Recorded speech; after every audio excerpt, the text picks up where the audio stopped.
নিবেদন করে আজকের এই পুরুষোত্তম মাস আয়োজনের এই বিশেষ সৎসঙ্গ অধিবেশনে যারা সমবেত হয়েছেন এই উত্তর শ্যামপুরে বিভিন্ন এলাকা থেকে, যারা আমার পরম দয়ালের জন্য আজকের এই আয়োজন, তার আয়োজনে নিজেদেরকে স্নাত করতে, তার আশীর্বাদ ধন্য হতে সমবেত হয়েছেন। আমিও আপনাদের মতোই একজন। আপনারা যেমন ভক্তের চরণধুলি নেওয়ার জন্য এখানে এসেছেন, আমিও তেমনি আপনাদের চরণধুলি নেওয়ার জন্য এখানে এসেছি। আজকের এই অনুষ্ঠানে আমার সহকর্মী ঋত্বিকগণ, পরম দয়ালের বিভিন্ন পর্যায়ের কর্মীগণ, আমার ইষ্টপ্রাণ দাদারা, আমার মঙ্গলময়ী মায়েরা, আপনাদের সকলের চরণে আমি প্রণাম আনতে জয়গুরু নিবেদন করছি।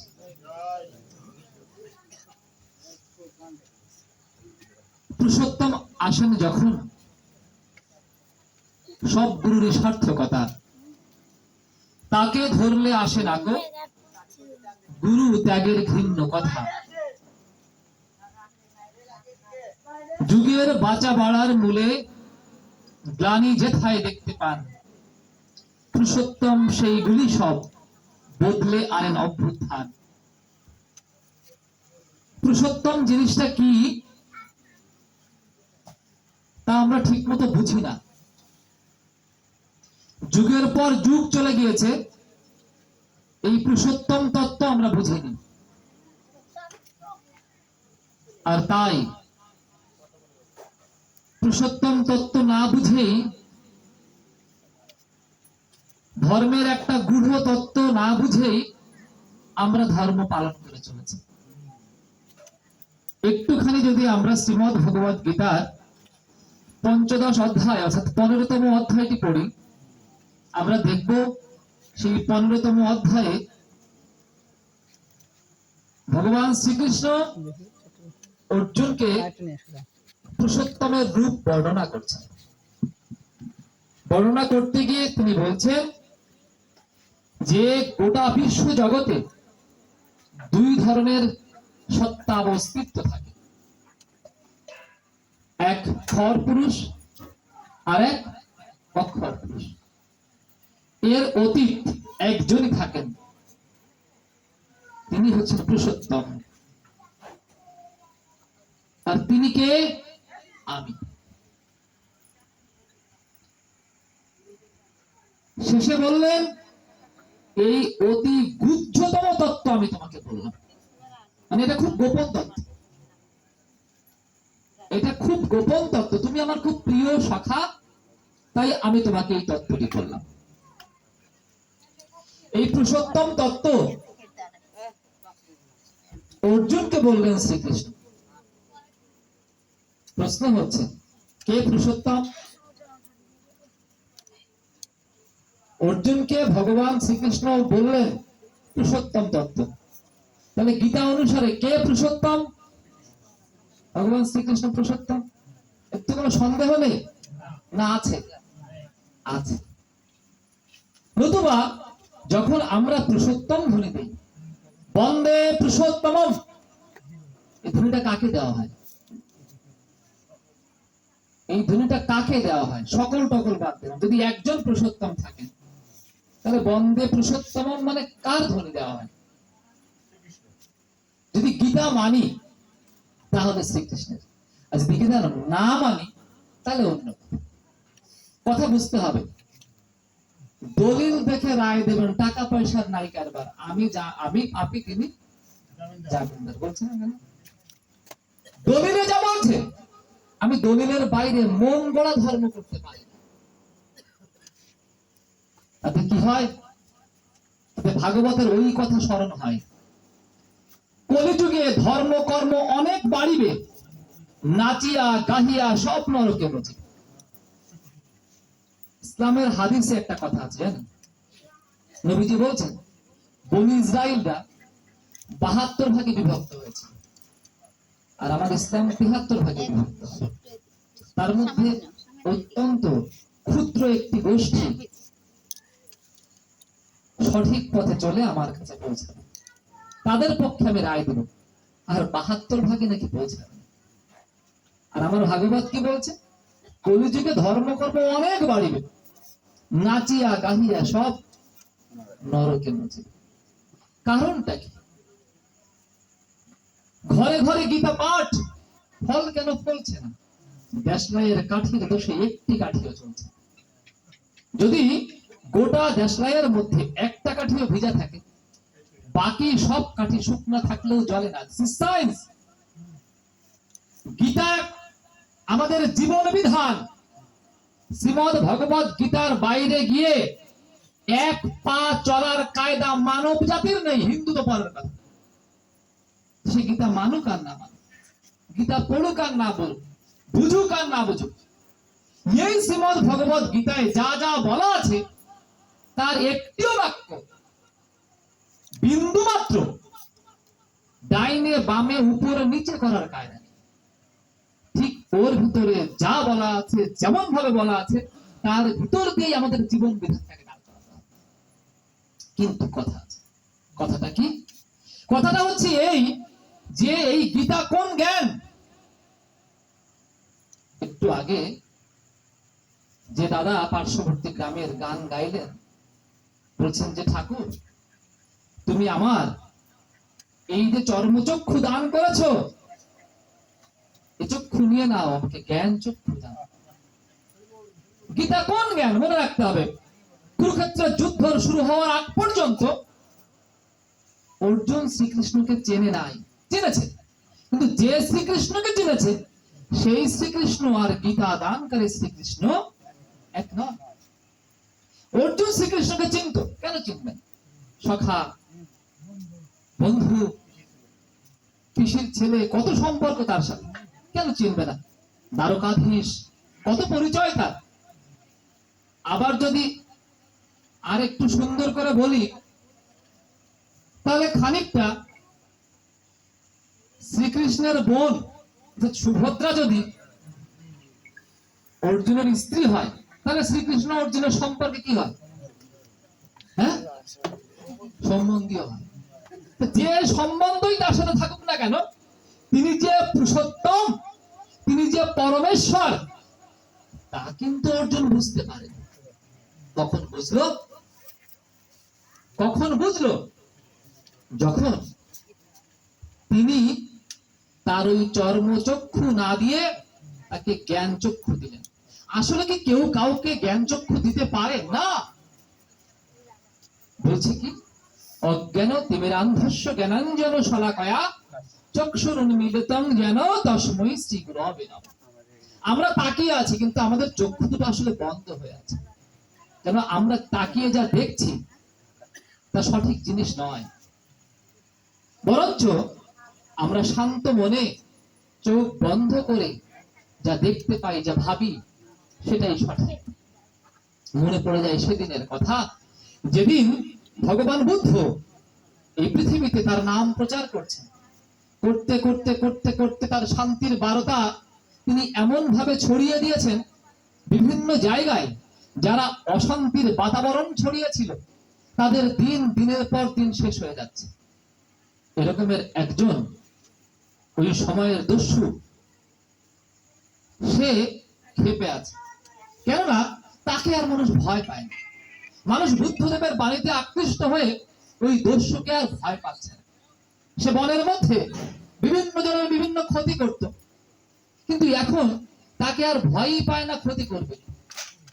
অনেকদিন ধরে বুদ্ধদেবের প্রতি তার খুব রাগ। ভাবছে আজকে বনের মধ্যে বুদ্ধদেব যখন যাবেন, তখন আমি তাকে আচ্ছা মতো শিক্ষা দেব। খুব ভালো। বুদ্ধদেব যাচ্ছেন, আস্তে আস্তে আস্তে আস্তে এগিয়ে চলেছেন। হঠাৎ করে সে দূর থেকে খেয়াল করছে যে চলে যাচ্ছে আমার আমার কাঙ্ক্ষিত লোক চলে যাচ্ছে। দৌড়তে গিয়ে পিছন রাস্তা ধরেছে, ধরে বলছে, খরতিষ্যতি, শান্ত হও, একটু থামো। বুদ্ধদেব পিছনের দিকে তাকিয়ে আবার হাঁটা শুরু করেছে। আবার কিছুক্ষণ পরে ডাকছে, তুমি শান্ত হও, থামো। বুদ্ধদেব আবার পিছনের দিকে তাকিয়ে আবার হাঁটা শুরু করেছে। তৃতীয়বার যখন ডাক দিয়েছেন, আমি বললাম তুমি শান্ত হও, তখন বুদ্ধদেব দাঁড়িয়েছে, দাঁড়িয়ে পিছনের দিকে ফিরে অপেক্ষা করছে। আর ওই ব্যক্তি আস্তে আস্তে আস্তে আস্তে আস্তে বুদ্ধদেবের কাছে এসে বলছে, কি ব্যাপার, আমি বলছি তোমাকে শান্ত হতে, আর তুমি চলে যাচ্ছ একের পর এক, একদম কথা শুনছো না। বুদ্ধদেব মিষ্টি হেসে বলছেন, আমি তো শান্তই আছি, তুমি শান্ত হও। কেমন কথা, তুমি গড়গড় করে হাঁটছো, গড়গড় করে হাঁটছো, আর তুমি বলছো তুমি শান্ত আছি, আমাকে শান্ত হতে বলছো। বলছে হ্যাঁ, আমি শান্ত আছি, আমি যা কিছু করছি, যা বলছি, যে পথে চলছি, আমি শান্ত মাথায় চলছি, শান্ত ভাবে কাজ করছি, আমার মনের মধ্যে একটু অশান্ত ভাব নেই। তুমি জানো না তুমি কি করছো, তুমি জানো না তুমি কিভাবে চললে শান্ত হতে পারো, শান্তি পেতে পারো, তা তুমি জানো না, আর তাই তুমি অশান্ত, তুমি শান্ত হও। বলছে আমি আপনার সব কথা বুঝি না। আচ্ছা ঠিক আছে, তোমার বোঝার দরকার নেই, তুমি একটা কাজ করো। বুদ্ধদেব তার ঝোলা থেকে একটা আপেল বের করে ওর হাতে দিয়ে বলছে তুমি এটা না। এখন একেতে ওর উপর রাগ, তার উপর আবার বনের মধ্যে ওকে কিছু করতে পারছে না, কিছু বানি টানি দিয়ে এমন ভাবে ওকে আবিষ্ট করে ফেলেছে, এরপর আবার একটা আপেল দিচ্ছে রাগের উপর। তাহলে আমি নিব না। আচ্ছা না তুমি না, আচ্ছা আমি নিব না। তখন বেশ কিছুক্ষণ ধরে মনের এতদিনের যে ঝাল মিটাল, মানে তার উপরে খুব রাগ, অকথ্য ভাষায় গালি গালাজ অমুক অমুক যা কিছু বলা যায় বুদ্ধদেবকে বলছে। কতক্ষণ বলবে, একা একা বলছে বলছে বলছে, তা কিছুক্ষণ পরে থেমে গেছে। আর কতক্ষণ বলবে, তর্কাতর্কি কখন হয় দেখবেন, একজন বলে যখন উল্টে আরেকজন বলে তখন হয়, যদি একজন কথা বলে দেখবেন বেশিক্ষণ গন্ডগোল হয় না, আস্তে আস্তে আস্তে আস্তে আস্তে। ও গালাগালি দিতে দিতে দিতে দিতে ওর পেটের মধ্যে যত গালাগালি ছিল সব শেষ। শেষে বলছে কি বুদ্ধদেব, আর কিছু আছে? কেমন রাগ হয়, এতক্ষণ গালাগালি দেওয়ার পরে যদি আর কিছু আছে, তার কিছু বলছে না। বলছে কি, তাহলে একটা প্রশ্নের উত্তর তুমি দাও অন্তত। ঠিক আছে, কি প্রশ্ন তোমার? বলছে যে এই আপেলটা যে আমি তোমাকে দিলাম, দিলাম তো, আপেলটা এখন কার? বলছে কেন আপেলটা তোমার? বলছে কেন আপেলটা যে আমি তোমাকে দিলাম? বলে তুমি আমাকে আপেলটা দিয়েছো, কিন্তু আমি আপেল তো নিইনি, তাহলে তোমার আপেল তোমারই থেকে গিয়েছে। যদি আমি নিতাম তাহলে আপেলটা আমার হতো, যেহেতু আমি নিইনি তাহলে তোমার আপেল তোমার থেকে গেছে। বলে ঠিক বলছো? বলে হ্যাঁ। বলে তাহলে তুমি এতক্ষণ ধরে যে গালাগালি গুলো আমাকে দিয়েছো, আমি কিন্তু তার কিচ্ছু নিইনি, তাহলে ওগুলো কার কাছে আছে বলো তো? এতক্ষণে ওর জ্ঞান চক্ষু উন্মোদন হওয়া শুরু করেছে, কেননা এতক্ষণে ওর মধ্যে ও বুঝতে পেরেছে আমি জীবনে যাকে খুঁজছি আমার গুরু হিসেবে তিনি এই, অন্য কেউ নন।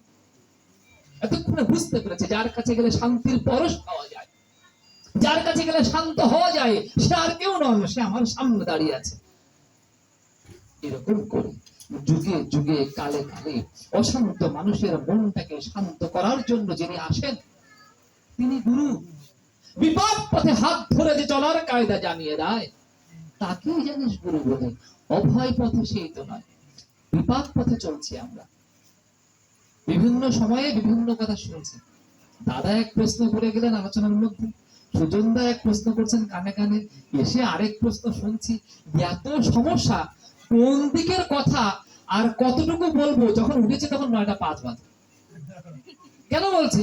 সব থেকে বড় সমস্যা 9:30টার মধ্যে শেষ করতে হবে, কারণ দূরের রাস্তা, ভাঙাচোরা রাস্তায়, খুব বেশি রাস্তাতে ভালো তাও না। হ্যাঁ, সালিয়াগাড়িতে তো একদম গেড়ে যাওয়ার মতো অবস্থা, বাজারের মধ্যে একদম অবস্থা খারাপ।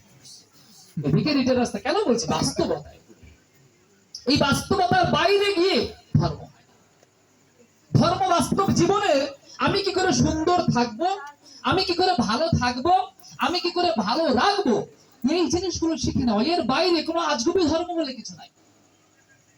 গীতাটা পরিপূর্ণ জীবন বিধান, ওকে আজগুবি বলে কিছু নাই। আমরা কি করছি জানেন?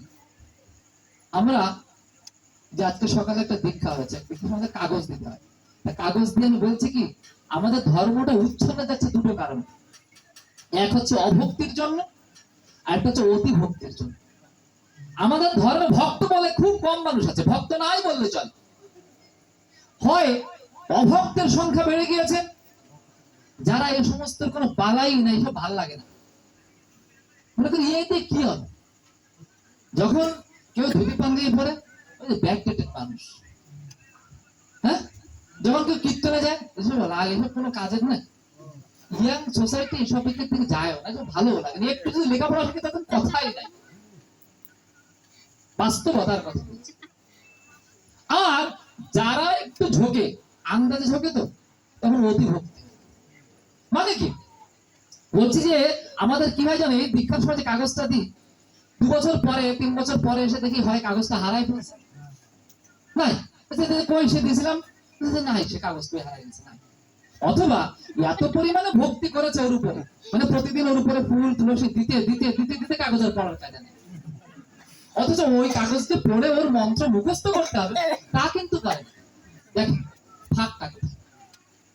একটা দল আমাদেরই মধ্যে, আমাদেরই সন্তান সন্ততি, আমাদেরই মা বাবা, আমাদেরই কাকা জ্যাঠা, আমাদেরই মা ঠাকুরমা, আমাদেরই মধ্যে অনেকে আছেন যারা গীতা পড়ে না, গীতা পড়ার কোনো গুরুত্ব বোঝে না, ওসবের কোনো বালাই নেই তাদের মধ্যে, ওর কোনো দরকার নেই, এটা একটা আছে।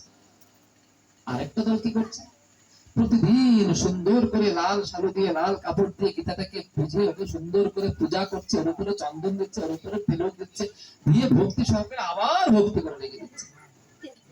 এদের মধ্যে কার লাভ হবে বলুন তো দেখি? এই দুই দলের মধ্যে কার লাভ হবে? কারোর লাভ নেই। কেননা গীতা একটা prescription of the life which can solve all the problems of our life.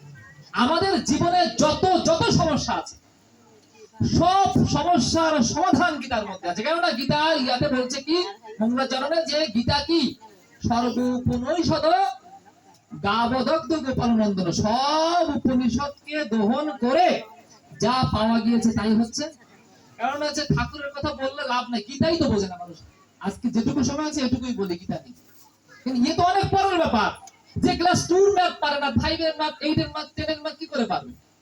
ঠাকুর অনুকূল চন্দ্র অনেক পরের জিনিস, দাপর যুগের জিনিস এখনো শেখে নাই, কলি যুগের জিনিস মনে রাখবে। ঠাকুর ভগবান এ নিয়ে অনেক তর্ক হয়, কেন ঠাকুরকে ভগবান বলেন? ঠাকুর তো সাধারণ মানুষ, কলির জীব কিনা। আরে কলির জীব তো এখনো গৌরাঙ্গ মহাপ্রভুকেই ভগবান হিসেবে স্বীকার করেনি, ঠাকুর তো অনেক পরের ব্যাপার। গৌরাঙ্গ মহাপ্রভু যে স্বয়ং ভগবান, শ্রীকৃষ্ণের থেকে তার পাওয়ার বেশি, মনে রাখতে হবে কথাটা। শাস্ত্র বলছে, আমি না। চৈতন্য ভাগবত যদি স্বীকার করি, চৈতন্য ভাগবত যদি পড়ি, তবে দেখা যাবে একই রূপের মধ্যে কৃষ্ণ রূপ এবং রাধা রূপ নিয়ে জন্ম নিয়েছেন কে? গৌরাঙ্গ মহাপ্রভু।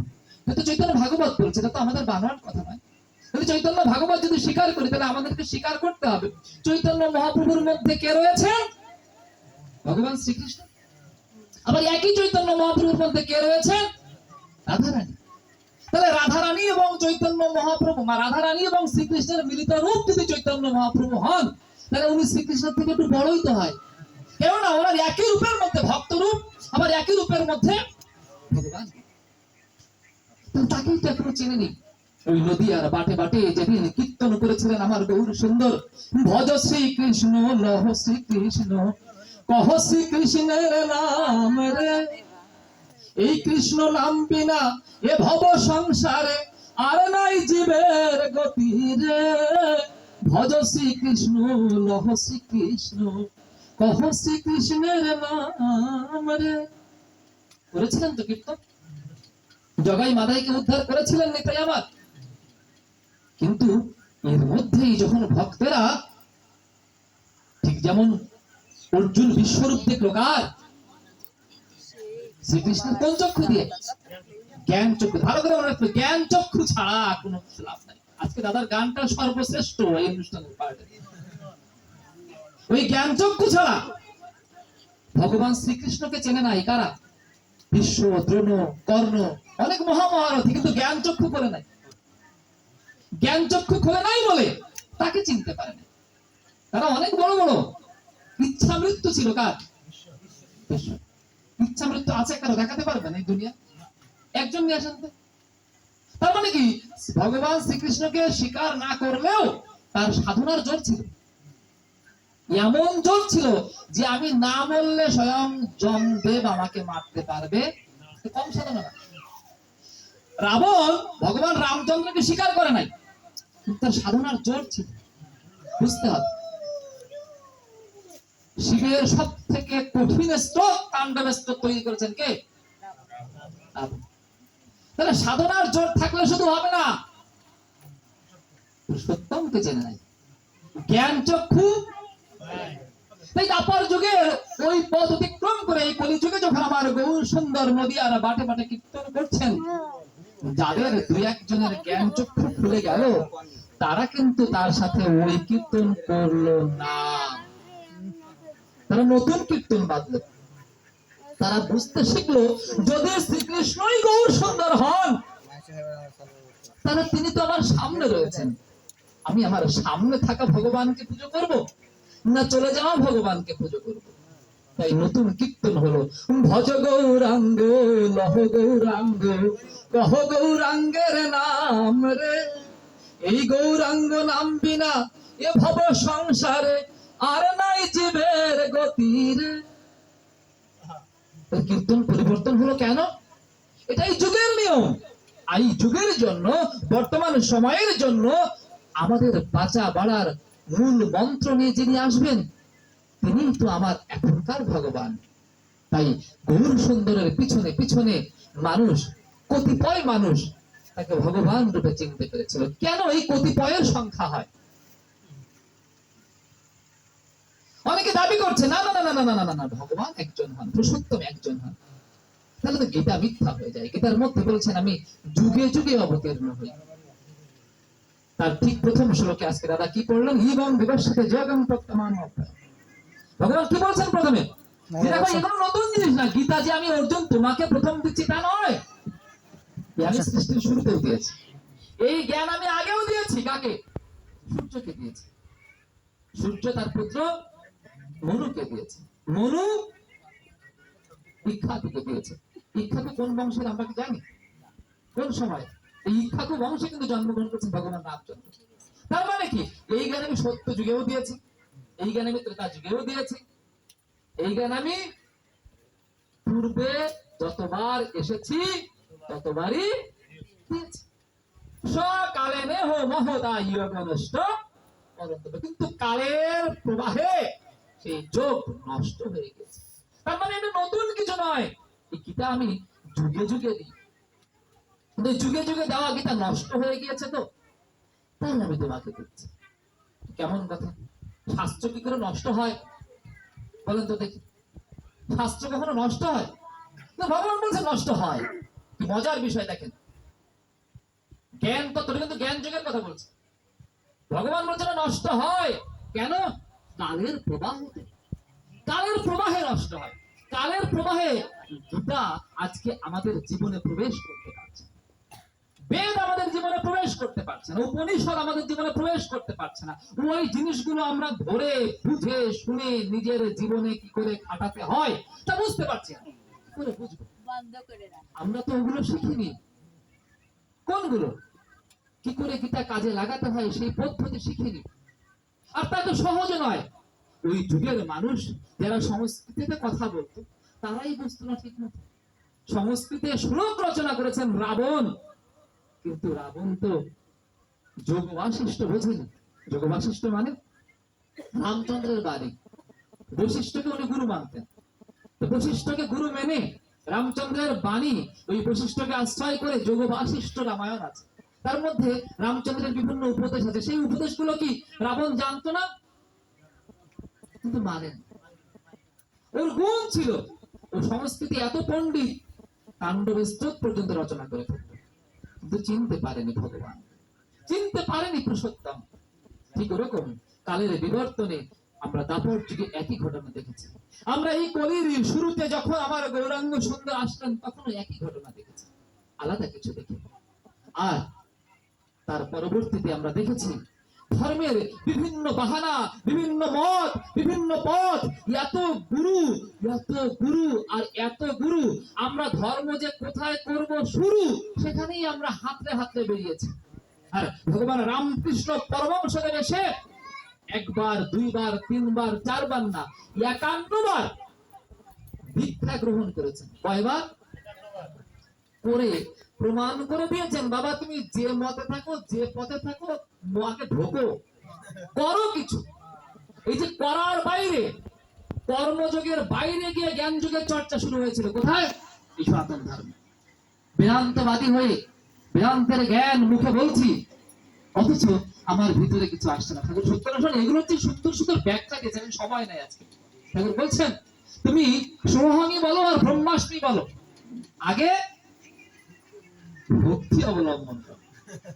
ওই উপনিষদের বাক্য মানে ব্রহ্মাস্মি উপনিষদ মানে সোহাং কি? সেই আমি পরমাত্মা। ব্রহ্মাস্মি মানে আমি ব্রহ্ম। বলছে ও সমস্ত ছাড়ো, আগে আগে ভক্তি অবলম্বন করো। দাদা প্রশ্ন করেছিলেন আগ্রহ, অনুশাসন এবং আধার কি করে তৈরি হয়? ঠাকুর বলছেন সহজ ভাষায় তুমি লতার স্বভাব অবলম্বন করো,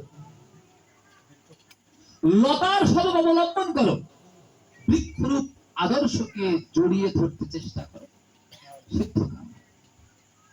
আমার ওই তিনটা জিনিস তৈরি হওয়ার জন্য আমাকে কি করতে হয়? ঠাকুর বলছেন গুরু হতে চাও না, গুরুমুখ হতে চেষ্টা করো। গুরুমুখী জীবের প্রকৃত উদ্ধার করে। আজকে জ্ঞান চক্ষু কার খোলে? যে গুরুমুখ হতে পারে। গুরুমুখ না হলে তার জ্ঞান চক্ষু খোলে না। গুরুমুখ হতে হতে হতে হতে যদি কোনোদিন তার ওই শলাকায় আমার চক্ষু একটু উন্মিলিত হয়, সেদিন হয়তো আমার ওই অস্ত্র দিয়ে তার জন্য একটা প্রেম বাড়ি চলতে হবে। নতুনতা সম্ভব নয়, কিন্তু আমি যদি তাকে নাই চিনি, আমি যদি তাকে নাই ধরি, আমি যদি তাকে নাই বুঝি, তাহলে তা সম্ভব না। কেন না? মনে রাখতে হবে সবাই এক, কিন্তু সবাই এক হলেও যুগের উপযোগী রকম নিয়ে যারা আসেন তাদের ওই রকমে যদি না চলা হয় তাহলে ওই এক জিনিসও ধরা যায় না। খেজুর গাছ আছে দেখেছেন? খেজুর গাছে গত বছর যেখানে রস হয়, এই বছর ওখানে কাটতে কাটতে কাটতে কাটতে গাছ কেটে ফেললেও রস পাবে না। তার মানে কি গাছের রস নেই? কোথায় আছে? আরেকটু উপরে ওঠেন, মানে বর্তমান কালে আসেন, যেখানে রস আছে সেখানে আসেন। অন্য কোনো কারণ নয়, একই গাছ, গাছ আলাদা নয়। এর মানে এই নয় আমি এখন যেখানে সেখানে কাটছি, মানে এই নয় আমি গোড়াকে অস্বীকার করছি। গোড়াকে অস্বীকার করলে তো মাথায় রস থাকবে না, তাই না? গোড়াকে স্বীকার করতে হবে, কিন্তু গোড়া কাটা যাবে না। আমরা গোড়া কেটে ফেলছি গাছে, না, গোড়া কেটে লাভ নেই, গোড়ায় জল ঢেলে আগা কাটতে হয়। তাই ঠাকুর শুরুতে আমাদের কি শেখালেন? শুরুতে আমাদের কি শেখালেন? এমন একটা মন্ত্র শেখালেন, যে মন্ত্রটা গীতার মধ্যে করতে বলছে। ছোট্ট দুই একটা কথা বলে শেষ করবো, কেননা যতই কথা বলি না কেন রাত বেশি হয়ে গেলে যাওয়াটা কষ্ট হবে। যদি কখনো সুযোগ হয় আবার আসবো, আবার কথা বলবো। ছোট্ট দুই একটা কথা। এক, যেটা দিয়ে শুরু করেছিলাম, এক, বন্দে পুরুষোত্তমম ধ্বনি কোনো সৎসঙ্গের ধ্বনি নয়। আপনি যদি হিন্দু হন, আপনি যদি আর্য হন, আপনি যদি এই হিন্দু আর্য সংস্কৃতিকে ধারণ পালন করেন, বিশ্বাস করেন, আপনি যদি সনাতনী হন, ইভেন পুরুষোত্তমের সংজ্ঞা অনুসারে যদি এই সনাতনের বাইরেও কেউ পুরুষোত্তম বৈশিষ্ট্যপালী হন, এক কথায় আপনি যদি পুরুষোত্তম তত্ত্বকে স্বীকার করেন, আর আপনি যদি বন্দে পুরুষোত্তমম এই ধ্বনি শুনে মনে না করতে পারেন এটা আপনার ধ্বনি, আপনি কোনো হিন্দু হন, আপনি কোনো পুরুষোত্তম তত্ত্ব আর গীতা বোঝেননি। কেননা গীতা বলছে এই উচ্চতম তত্ত্বে পুরুষোত্তম রূপে তুমি আমার ভজনা করো, তুমি পুরুষোত্তমকে বন্দনা করো। হ্যাঁ, আপনি পুরুষোত্তম রূপে ঠাকুরকে চিন্তা না করতে পারেন, কিন্তু ওই ধ্বনি তো আপনার জন্য। কেন বলছি?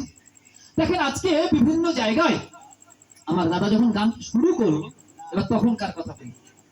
দাদা যখন গানটা শুরু করলো, সবাইকে সম্বোধন করলো তিনটা শব্দে। প্রথমে হরে কৃষ্ণ, তারপর রাধে রাধে, তারপর জয় নিতাই। হরে কৃষ্ণ, রাধে রাধে, জয় নিতাই। আরো আছে না? জয় শ্রীরাম, জয় বজরং বলি, জয় বাবা লোকনাথ, আছে কি না? এখন বলেন তাহলে কোনটা? এখন দাদা যে তিনটা বললো, তিনটা থেকে হয়েছে না আরো আছে? এই তিনটা থেকে সব হলো? এরকম করে যখন তালগোল পাকিয়ে বলেছি আমরা, কারে ধরবো আর কারে ছাড়বো, কোনটা ধরি আর কোনটা ছাড়ি? তখন ঠাকুর বললেন, বাবা কাউরে ধরার দরকার নেই, এমন একটা জিনিসকে ধরো যে সবাইকে ধারণ করে, সবার পূরণ করেন যিনি, তারই মুখে বিধির বাণী। বিধির বাণী সবাই দিতে পারেন। কি বিধির বাণী দিলেন? তিনি কোন বিধির বাণী দিলেন? বিয়ের সমস্যার সমাধান করলেন। যে হরে কৃষ্ণ বলছে, সে কি মনে করছে যে আমার একবার তো কৃষ্ণ নাম করা হচ্ছে, ঠিক কিনা? আমি তাকে গুরু হিসেবে স্বীকার করি, ভগবান হিসেবে স্বীকার করছি, যা করছি। গুরু তো ভগবানের প্রতীক, আর কিছু না। ভাগবত বলছে, ভাগবত বলছে সদ্গুরু স্বয়ং ঈশ্বর, ঈশ্বরের প্রতিমূর্তি হয়। তাহলে ওর ভিতর দিয়ে তো যেতে হবে। তা আমি সেটাকে কৃষ্ণ নাম মনে করলাম। যে বলছে জয় শ্রীরাম, সে রামকে মনে করছে। যে বলছে জয় বাবা লোকনাথ, সে বাবা লোকনাথকে মনে করছে। করতে পারে, কোনো সমস্যা নাই। ঠাকুর বলছেন কি, তুই যদি একবার বলো জয় গুরু, বলো জয় গুরু, জয় গুরু, এর মধ্যে কি আমার গুরু হিসেবে রাম নেই? আমার গুরু হিসেবে কৃষ্ণ নেই? আমার গুরু হিসেবে বামন অবতার, নৃসিংহ অবতার নেই? আমার গুরু হিসেবে কি এর মধ্যে একদম সাধারণ গুরুও নেই? সাধারণ থেকে অসাধারণ, এই সত্তা থেকে পরমাত্মা, এই পৃথিবীর প্রত্যেকটা জায়গায় যে যে যে পর্যায়ে যেমন গুরু থাকেন না কেন, সব গুরুকে একাকার করে দিয়ে সকলের ধ্বনি একসাথে করে দিলেন ঠাকুর। কি জয় গুরু! জয় গুরু, বিভক্তিকে সমাধান করার জন্য তারা আসতে হয়। বন্দে পুরুষোত্তম ধ্বনি কেন দিতে হয়? যারা যারা পৃথিবীতে এসেছেন, যদি গীতা স্বীকার করি, তাহলে আমাকে ধারণ করতে হয়, মনন করতে হয়। যারা যারা ওই জ্ঞান পূর্বে দিয়েছেন, অর্থাৎ ভগবান শ্রীকৃষ্ণ যে যে রূপ ধরে পৃথিবীতে এসেছেন, সকলে পুরুষোত্তম। পুরুষোত্তম শাশ্বত, সাত্তত। পুরুষোত্তম কমেও না, বাড়েও না। মহাসমুদ্রের মধ্যে আপনি যদি এক বালতি জল ঢেলে দেন, আর যদি মনে করেন সমুদ্রের জল বেড়ে গেল, ওটা হাস্যকর ব্যাপার হয়। আবার ওই সমুদ্র থেকে এক বালতি জল তুলে যদি মনে করেন জল কমে গেল, ওটা আরো হাস্যকর হয়। কেমন জানেন পুরুষোত্তম? পুরুষোত্তম হচ্ছেন এই দীপশিখা। এই প্রদীপ থেকে আপনি লক্ষ লক্ষ প্রদীপ জ্বালিয়ে নিয়ে যাবেন, তারপরে প্রদীপ যেমন ছিল তেমনই থাকবে। এটা হচ্ছে পুরুষোত্তম। পুরুষোত্তম তো আলাদা হন না। রাম কৃষ্ণ তারা একই হন, বুদ্ধদেব একই হন, চৈতন্য মহাপ্রভু একই হন। তারা যদি সব একই হতে পারেন, ওই পুরুষোত্তমের বৈশিষ্ট্য যদি আজ এই কলির শেষে শ্রী শ্রী ঠাকুর অনুকূল চন্দ্র ধারণ করতে পারেন, তাহলে তিনিও পুরুষোত্তম, অনস্বীকার্য। যদি বলেন প্রমাণ চাই, প্রমাণ চাইতে গেলে জ্ঞান চক্ষু মিলিত হওয়া লাগে। প্রমাণ তো অনেক ছিল। চোখের সামনে ভগবান ঘুরে বেরিয়েছে, বিশ্বদ্রোণ কর্ণের চিনেছিল ভগবান। জ্ঞান চক্ষু না উন্মোচন হওয়া পর্যন্ত অর্জুনও চিনে না। এই অর্জুন যাকে ভগবান জ্ঞান চক্ষু খুলে দিলেন, সেই অর্জুন যখন যুদ্ধ শেষ হল, যুদ্ধ শেষ হওয়ার পর ভগবানকে বলছেন যে ভগবান সখা, এত মানুষ মেরে ফেললাম, এত লোকক্ষয়, কত পাপ হলো বল, চলো একটু গঙ্গা স্নান করে আসি। চিন্তা করে দেখো, কার নির্দেশে যুদ্ধ করলো? ভগবানের নির্দেশে যুদ্ধ করে জ্ঞান চক্ষু খুলে দিয়েই কি হলো? পাপ, সেটা কিন্তু পাপ হয়ে গেছে, এত লোক মেরে ফেললাম। তখন শ্রীকৃষ্ণ মনে মনে হাসছেন আর ভাবছেন যে আমি কারে কি জ্ঞান দেব, মানে ওগুলো বাদ দিবি, ওই মানে বিশ্বকর্ণ দল বড় বড় সব বাদ দিলাম, মানে যে যে আমার অতি আপন সে কি কয়। কেন বলছে কথা? আমাদের অবস্থা ওর থেকে ভয়াবহতম জায়গায় গিয়েছে। অর্জুন কি করছে? বলছে চলো আমরা গঙ্গা স্নান। ঠিক আছে, এখন ভগবান দেখলে দেখে একটা চরম শিক্ষা দেওয়া দরকার, নতুবা তো জীবনের লাইনে আসবে না। মানে বেলাইন হতে হতে তো সব শেষ হয়ে গেল, সন্তান সন্ততি সব চলে গেল। অনেক সময় অনেক কথা বলে, কতজনে কত রকম কথা বলে। তাই একটা কথা একটা বলতে গিয়ে আরেকটা মনে পড়ে আর কি। ঠাকুরকে অনেক সময় বলে না যে হ্যাঁ ঠাকুর যদি ভগবান হন তা এটা হলো কেন, তার এরকম কেন হলো, হ্যাঁ তার এরকম বইয়ে পড়ছে তার রোগ হয়েছে, তার রোগ ভগবান আবার রোগ হয় নাকি, বলি না? শ্রীকৃষ্ণ তো ঠাকুর বাদ। শ্রীকৃষ্ণ জানতো না অভিমন্যু মারা যাবে। অভিমন্যু কি ছিল সম্পর্কে? ভাগনা। ভাগনা বলতো ভাগনা যাস না তুই আজকে, পরের দিন যাস, পারতো না? তিনি সব জানেন, কিন্তু তিনি কর্মফলকে রোধ করেন না। শ্রীকৃষ্ণ জানতেন না ওই কমল তলায় কদম তলায় বসে থাকলে পায়ে এসে ব্যাগে তীর মারবে, বসে থাকলেন কেন? কর্মফলের ফাঁদে ব্রহ্ম পড়েও কাজ। জগতের নিয়ম, জগৎকে শেখানোর জন্য তিনি মনুষ্য দেহ ধারণ করেন। কি দেহ?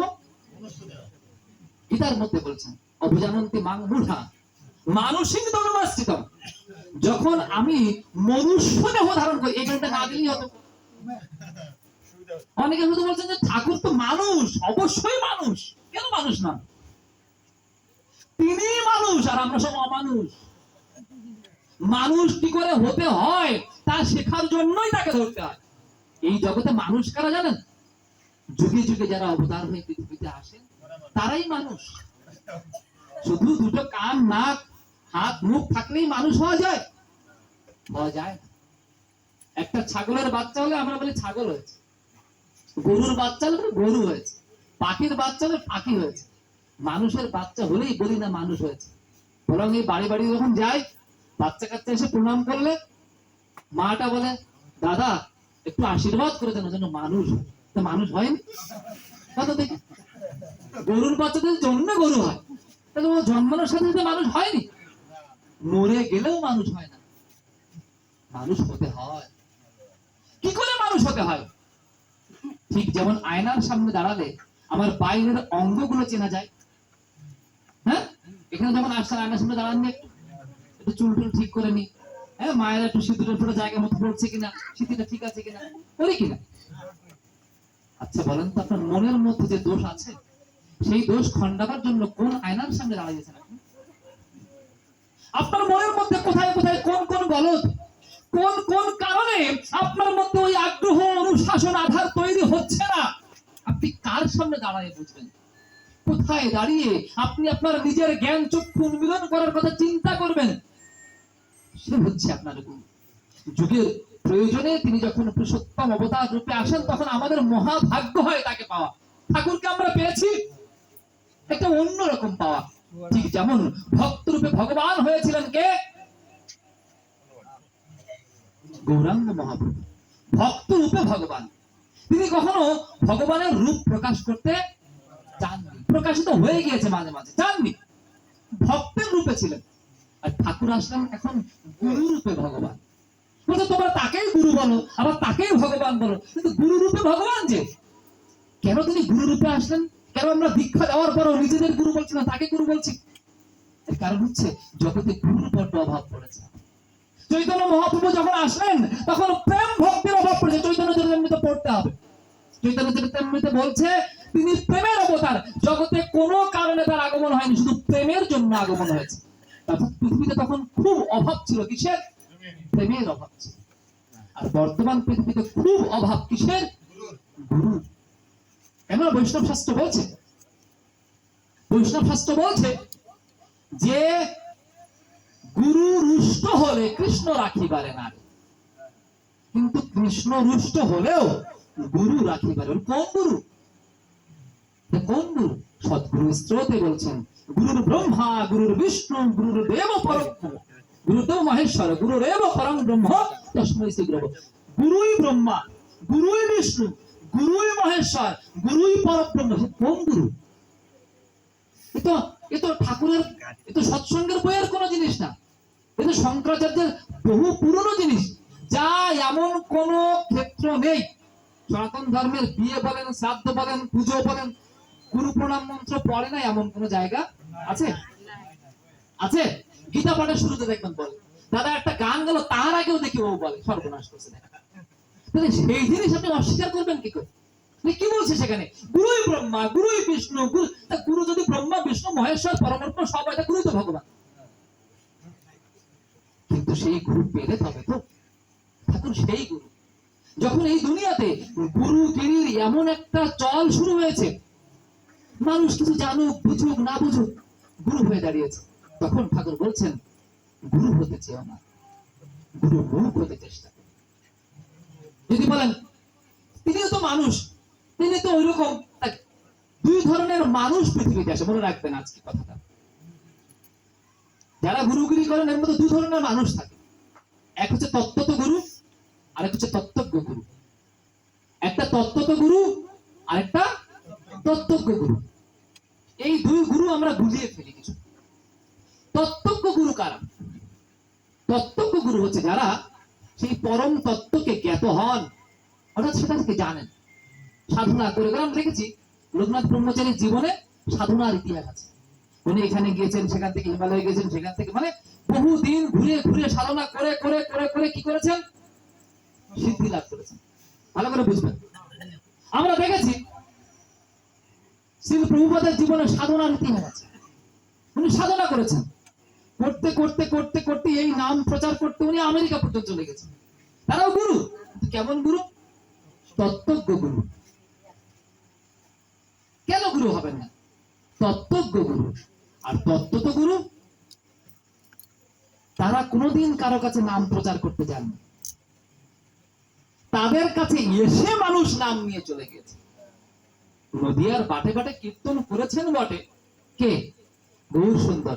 কিন্তু এই নাম বিতরণের জন্য উনি কোথাও গিয়েছেন এ কেউ বলতে পারবে না, বরং পাঠিয়েছেন, নিতাইকে পাঠিয়েছেন, তুমি গৌড়ে চলে যাও। পঞ্চতত্ত্বকে বিভিন্ন জায়গায় দায়িত্ব দিয়ে দিয়েছেন। শ্রীকৃষ্ণ কোনো জায়গায় নাম প্রচার করতে গিয়েছেন কেউ বলতে পারবেন না, কিন্তু পাঠিয়েছেন সঞ্জয়কে, বিদুরকে, ধূম্রকে নাম প্রচারের জন্য। রামচন্দ্র কোনদিন নাম প্রচার করতে যাননি, নিজের জায়গায় বসেছিলেন। পাঠিয়েছেন অঙ্গদকে, পাঠিয়েছেন হনুমানকে, পাঠিয়েছেন সুগ্রীবকে, কোথায়? বিভীষণকে, কোথায়? নাম প্রচার করার জন্য। ঠাকুর অনুকূল চন্দ্র এই যুগে এসে কোন জায়গায় নাম প্রচার করতে জানেন? বসেছিলেন যতদিন হিমায়তপুরে ছিলেন হিমায়তপুরে, যতদিন দেওঘরে ছিলেন দেওঘরে। কেউ বলতে পারবে না তিনি অমুক জায়গায় সাধনা করে করে করে করে এই সিদ্ধি লাভ করেছেন। তার কোনো সাধনার ইতিহাস নেই, কোনদিন তিনি কারো সাধনা করেননি। কেমন জিনিসটা? রামচন্দ্র কোনদিন কারো সাধনা করেননি, শ্রীকৃষ্ণ কোনদিন কারো সাধনা করেননি। ভক্ত রূপে এসেছেন গৌরাঙ্গ মহাপ্রভু, কিন্তু তাও কোনদিন সাধনা করেননি। দেখানোর রং ছিল, মানে কি? ভক্তের অভাব, তাই ভক্তের অভাব, তাই কি করে ভক্তি আনতে হয় তাই দেখানোর জন্য উনি করেছেন। কিন্তু উনি স্বয়ং ভগবান, তার মানে কি? নিজে ভগবান, নিজেই ভক্ত, তাহলে নিজের উপাসনা নিজে করে চলেছেন, তার মানে কি? দেখানোর জন্য। রামকৃষ্ণ পরমহংসদেবকে অনেককে সাধক পুরুষ বলেন। উনি কোনোদিন কোনো কারো কাছ থেকে সাধনা শিখে ওই মন্ত্রে কোনোদিন মার পুজো দেননি। উনি মার পুজো দিতেছেন কেমন? মা খা, মা খায় না, মাটির মূর্তি খায় না। ও আমি তোর সন্তান, আমি না খেলে তুই খাবি না, আচ্ছা ঠিক আছে, চিন্তা করেন, নিবেদন করছে, তা নিজে আগে প্রসাদ খাচ্ছে, খেয়ে বলছে মা এবার খা, আমি তো খেলাম। এটা কোনো সাধনা না। তার মানে কি? যারা পৃথিবীতে অবতার রূপে আসেন, পুরুষোত্তম রূপে আসেন, তারা কোনোদিন কারো সাধনা করেন। তাহলে এই তত্ত্বজ্ঞ পুরুষ আর তত্ত্ব, তারা তত্ত্ব নিয়ে পৃথিবীতে আসেন, একটা নতুন তত্ত্ব দিয়ে যান, তখন একটু নতুন নতুন লাগে। অনেকে বলে সৎসঙ্গে সবকিছু কিন্তু একটু নতুন, কি বন্ধে পুরুষোত্তম আমরা একটা ধরি পাই, এ তো কোনদিন শুনিনি। আরে বাবা শুনবেন কেন? শুনলে তো তিনি পুরুষোত্তম না।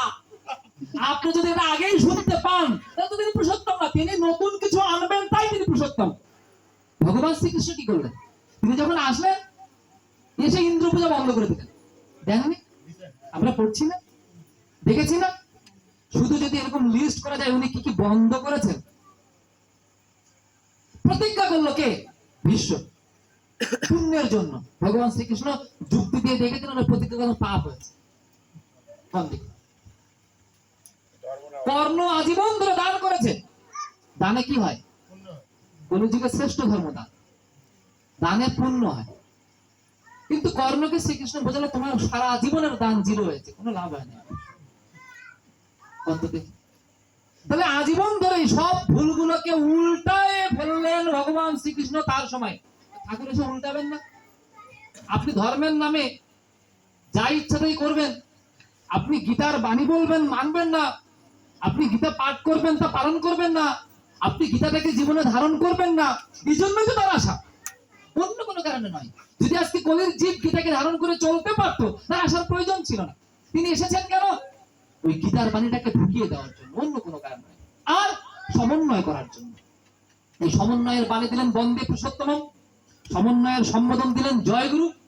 সমন্বয় করতে গিয়ে গীতার মধ্যে যে নামের কথা বলা হচ্ছে, সেই নাম ঠাকুর সর্বপ্রথম স্মরণ করালেন আমাদের। নতুন বীজ নাম ছাড়াও না, বলছে যে ঠিক আছে তোমরা তো সব কিছু করো, কিন্তু ঠিক মরার সময় তো হরে কৃষ্ণ নাম দেয়, বলছে না? এই প্রশ্ন আমাদের শুনতে হচ্ছে না? কিন্তু না, মরার সময় কেউ কাউকে নাম দেয় না, এমন বিধান কোন গ্রন্থে কেউ দেখাতে পারবে না। আর মরার সময় কেউ কাউকে নাম দিয়ে কোনো লাভ হয় না। যে নাম ভিতরে না থাকে, যে লোকটা ব্যবসা করে, ওর মরার সময় ব্যবসা চিন্তা করতে করতে মরে। আপনি কানে কোন মন্ত্র দিচ্ছেন না, ও ভাবতেছে কি কার কাছে কোন টাকা পাওনা ছিল রে, মরে যাচ্ছে, সাহলটা জানলো না কিছু, আর তো সব লস হয়ে। আপনি কানে কোন মন্ত্র দিচ্ছেন, ওর মন্ত্র ও জপ করছে। অভ্যাস যোগে বলছেন ভগবান গীতার মধ্যে, অভ্যাস যোগে বলছে, অভ্যাস যোগে যুক্ত হয়ে করতে করতে করতে করতে বলছে যে যে যা যা স্মরণ করতে করতে যায়, আমি সেইভাবে তাকে উদ্ধার করি। আমি যে মানে এইবার বলছি কি, তুমি যদি অর্জুন, তুমি যদি বীজ মন্ত্র জপ করতে করতে যাও, বলা ঠিক না। অর্থাৎ গীতার মধ্যে অষ্টম অধ্যায়ে অভ্যাস যোগে ভগবান কি বলছে, এই অক্ষর ব্রহ্ম যোগে, যে তুমি যদি ওম ইত্যাক্ষরং ব্রহ্ম, ওম এইরকম যে বীজগুলো আছে, এই জপ করতে করতে যাও, তাহলে তুমি হয়তো আমাকে পেলেও পেতে। তখন তো বলছেন না ভগবান তুমি হরে কৃষ্ণ করতে যাও, তাহলে গীতায় বলছে এক, আমাকে বুঝাচ্ছে আর, আগেটা তো ঠিক না। গীতার শত্রু, গীতায় যা বলা আছে তাই যে বলবে, সে গীতার বন্ধু। কিন্তু গীতায় যা আছে আর অন্য কিছু বলবে, তাহলে তো হলো না। কিন্তু গীতাকেই মানে, শ্রীকৃষ্ণকেই মানে না, তার মানেটা কি? তুমি গীতার মধ্যে বলছো তুমি বীজ স্মরণ করো, আর ওটাই আসল নাম। তাই দেখবেন যখন আমরা প্রথমে মালা জপা শুরু করি, মালা জপলেই কিন্তু দীক্ষা হয় না, হয় হয় কি হয় না? তো যখন দীক্ষা হয়, মালা জপতে জপতে জপতে জপতে যখন দীক্ষাটা হয়, তখন কি হয়? তখন একটা নাম দেয়। তাহলে এতদিন যেটা করলাম ওটা কি? খাওয়া বলা যাবে না, ওটা চাষ। চাষের প্রয়োজন আছে, চাষের প্রয়োজন আছে। শাস্ত্র বলছে বহিরঙ্গ নাম করে প্রেমার সাধন, অন্তরঙ্গ নাম করে আত্মার সাধন। দুটোই সাধনা, একটা প্রেম আনে আর একটা হচ্ছে বীজ বপন করে। এখন আপনি চিন্তা করেন, আপনি জমিতে চাষ দিয়েই যাচ্ছেন, চাষ দিয়েই যাচ্ছেন, চাষ দিয়েই যাচ্ছেন, চাষ দিয়েই যাচ্ছেন, চাষ দিতে দিতে মরে গেলেন, বীজ আর দিলেন না, তাহলে কি লাভ হবে? বলছে যে কি চাষও তো দরকার, চাষও তো দরকার, চাষ না দিয়ে কি বীজ দেওয়া যায়? হ্যাঁ অবশ্যই দরকার। কখন দরকার, কোথায় দরকার, কতটুকু দরকার? আমার ভাগবত শাস্ত্র বলছে, যার মধ্যে একবার প্রেমশ্রু ভিতরে খরিত হয়ে নাম নেওয়ার জন্য ইচ্ছা জেগেছে, সে তৎক্ষণাৎ নাম গ্রহণের জন্য উপযুক্ত হয়ে যায়। তার মানে যে, তাই বলছে কলিযুগে নাম, এই কলিযুগে নাম বিতরণে নাহি ধর্ম জাতি কুলাদি বিচার। বলছে ধর্ম জাতি কুল কোনো কিছু বিচার করা যাবে, বিচার ছিল না এক সময়, বেদ মন্ত্র মুক্তির জন্য নিষিদ্ধ, এ ওদের করা যাবে না, এ ওদের ছিল না আমাদের। কিন্তু বলছে কলিযুগে এই সমস্ত নাই, আর ওই সমস্ত পুরনো নিয়ম এই যুগে চালানো যাবে না। সবাই প্রত্যেকেই যার যার জায়গায় ওই নাম দিয়ে তার ভিতরের রিপুগুলোকে জয় করবে। বলছে কেমন কথা? এটা এই যুগের কথা। এই যুগের কথা মানে কি? এই যুগে এমন মানুষ, আমরা ধরেন স্কুল কলেজ আছে না, দেখেছেন? স্কুলে যখন ছুটির ঘন্টা বাজে, আমি ঢাকাতে একটা স্কুলের শিক্ষকতা করি, যখন ছুটির ঘন্টাটা বাজে বাচ্চারা যে জোরে চিল্লায় ওঠে, তার মানে ওরা যেন এতক্ষণ বন্দি ঘরে ছিল, এখন বেঁচে গেছে। এই ঘটনাকে শুধু আমি জানি না, সবাই জানে। এইবার যদি কিনা বলা হয় যে কালকে স্কুল ছুটি, তোমরা আসলেও আসতে পারো, না আসলেও না, ক্লাস হবে, তোমরা যদি আসো তো আসো। যদি 100 জন স্টুডেন্ট পড়ে, কয়জন আসবে বলেন তো ক্লাস? আসবে 2-4 জন আসবে। এই কলিযুগে যদি আমি ওই নিয়মে ধর্ম করি তো 2-4 জন আসবে। 2-4 জনের জন্য তো এই পৃথিবীর ব্যালেন্স ঠিক থাকবে না। এই পৃথিবীকে ঠিক রাখতে গেলে প্রত্যেককে বলছে, তুমি প্রত্যেকটা মানুষের কাছে এই নাম বিতরণ, বলছে এই পৃথিবীতে আছে যত নগরাদি গ্রাম কি সর্বত্র প্রচারিত করতে হবে এই সব নাম, বলছে সর্বত্র। আমি যদি সহজ ভাবে ওইরকম ভাবে ওই নামের সিস্টেমে চলি, তা তো আমার হবেই না, তা তো হবে না। তাহলে কি হবে? আমাকে নাম দিতে হবে। নাম দিতে দিতে দিতে দিতে দিতে দিতে দিতে যদি বলেন তো নামের অপচয় হবে, কিন্তু কোথায় কোন নাম কিভাবে যে ফলে আমরা তো জানি না। বীজ, বীজের শক্তি শাস্ত্র বলছে অন্যরকম শক্তি। বট গাছ দেখেছেন? বট গাছ কত বড় হয় বলতে পারেন? কত বড় হতে পারে বট গাছ? কেউ বলতে পারে না। অনন্ত সাক্ষী। তাই গীতার মধ্যে বলছে আমি বৃক্ষের মধ্যে অসত্য বট। মানে কি? আমি যেমন অনন্ত, বট গাছ অনন্ত। মানে ও যে কত বড় হতে পারে তা ও নিজেও জানে না, আমরা তো জানি না। ব্যাপার কি বলুন? এইবার বলেন, এই বট গাছের ফল দেখেছেন কতটুকু হয়? বিচি দেখেছেন তো? সরিষা দানার মধ্যে। এই সরিষা দানার মধ্যে এত বড় একটা বট গাছ থাকতে পারে? একে বলে বীজ, একে বলে বীজ মন্ত্র। আর ঠাকুর আমাদের প্রণাম মন্ত্রে প্রথমে আমাদের কি দিচ্ছে? আমরা যতবার প্রণাম করছি কি বলছি? হ্যাঁ, ওম ব্রহ্ম ব্রহ্ম বলছেন। তো ওটা কোন জায়গার কথা? ওটা গীতার কথা। যা আমরা ভুলে গিয়েছি, দূর করে গীতাকে তাড়িয়ে দিয়েছি। মানে কি? ও আমরা ওর দিকে যাইনি, ও ধরিনি, ও বুঝিনি, ও দেখতেও চাইনি কখনো। ঠাকুর এসে জোর করে, কিন্তু যতবার প্রণাম করা ততবার তোমাকে ওই নাম স্মরণ করতে হবে। একে বলে সত্য, একে বলে পুরুষোত্তম। আপনি বিপদে যাবেন, তিনি ঘাড় ধরে আপনাকে লাইনে আনবেন। মানে কিছু কিছু স্কুলের টিচার আছে দেখবেন, তুই পড়বি না, সিস্টেমে কলে কবজে পড়া লাগবেই। কারণ আমরা তো কলেজ যুগ, আমরা কলেজ যুগের ওই স্টুডেন্ট যারা ধর্ম করবো না, আমার ইচ্ছা মতো ধর্ম করবো।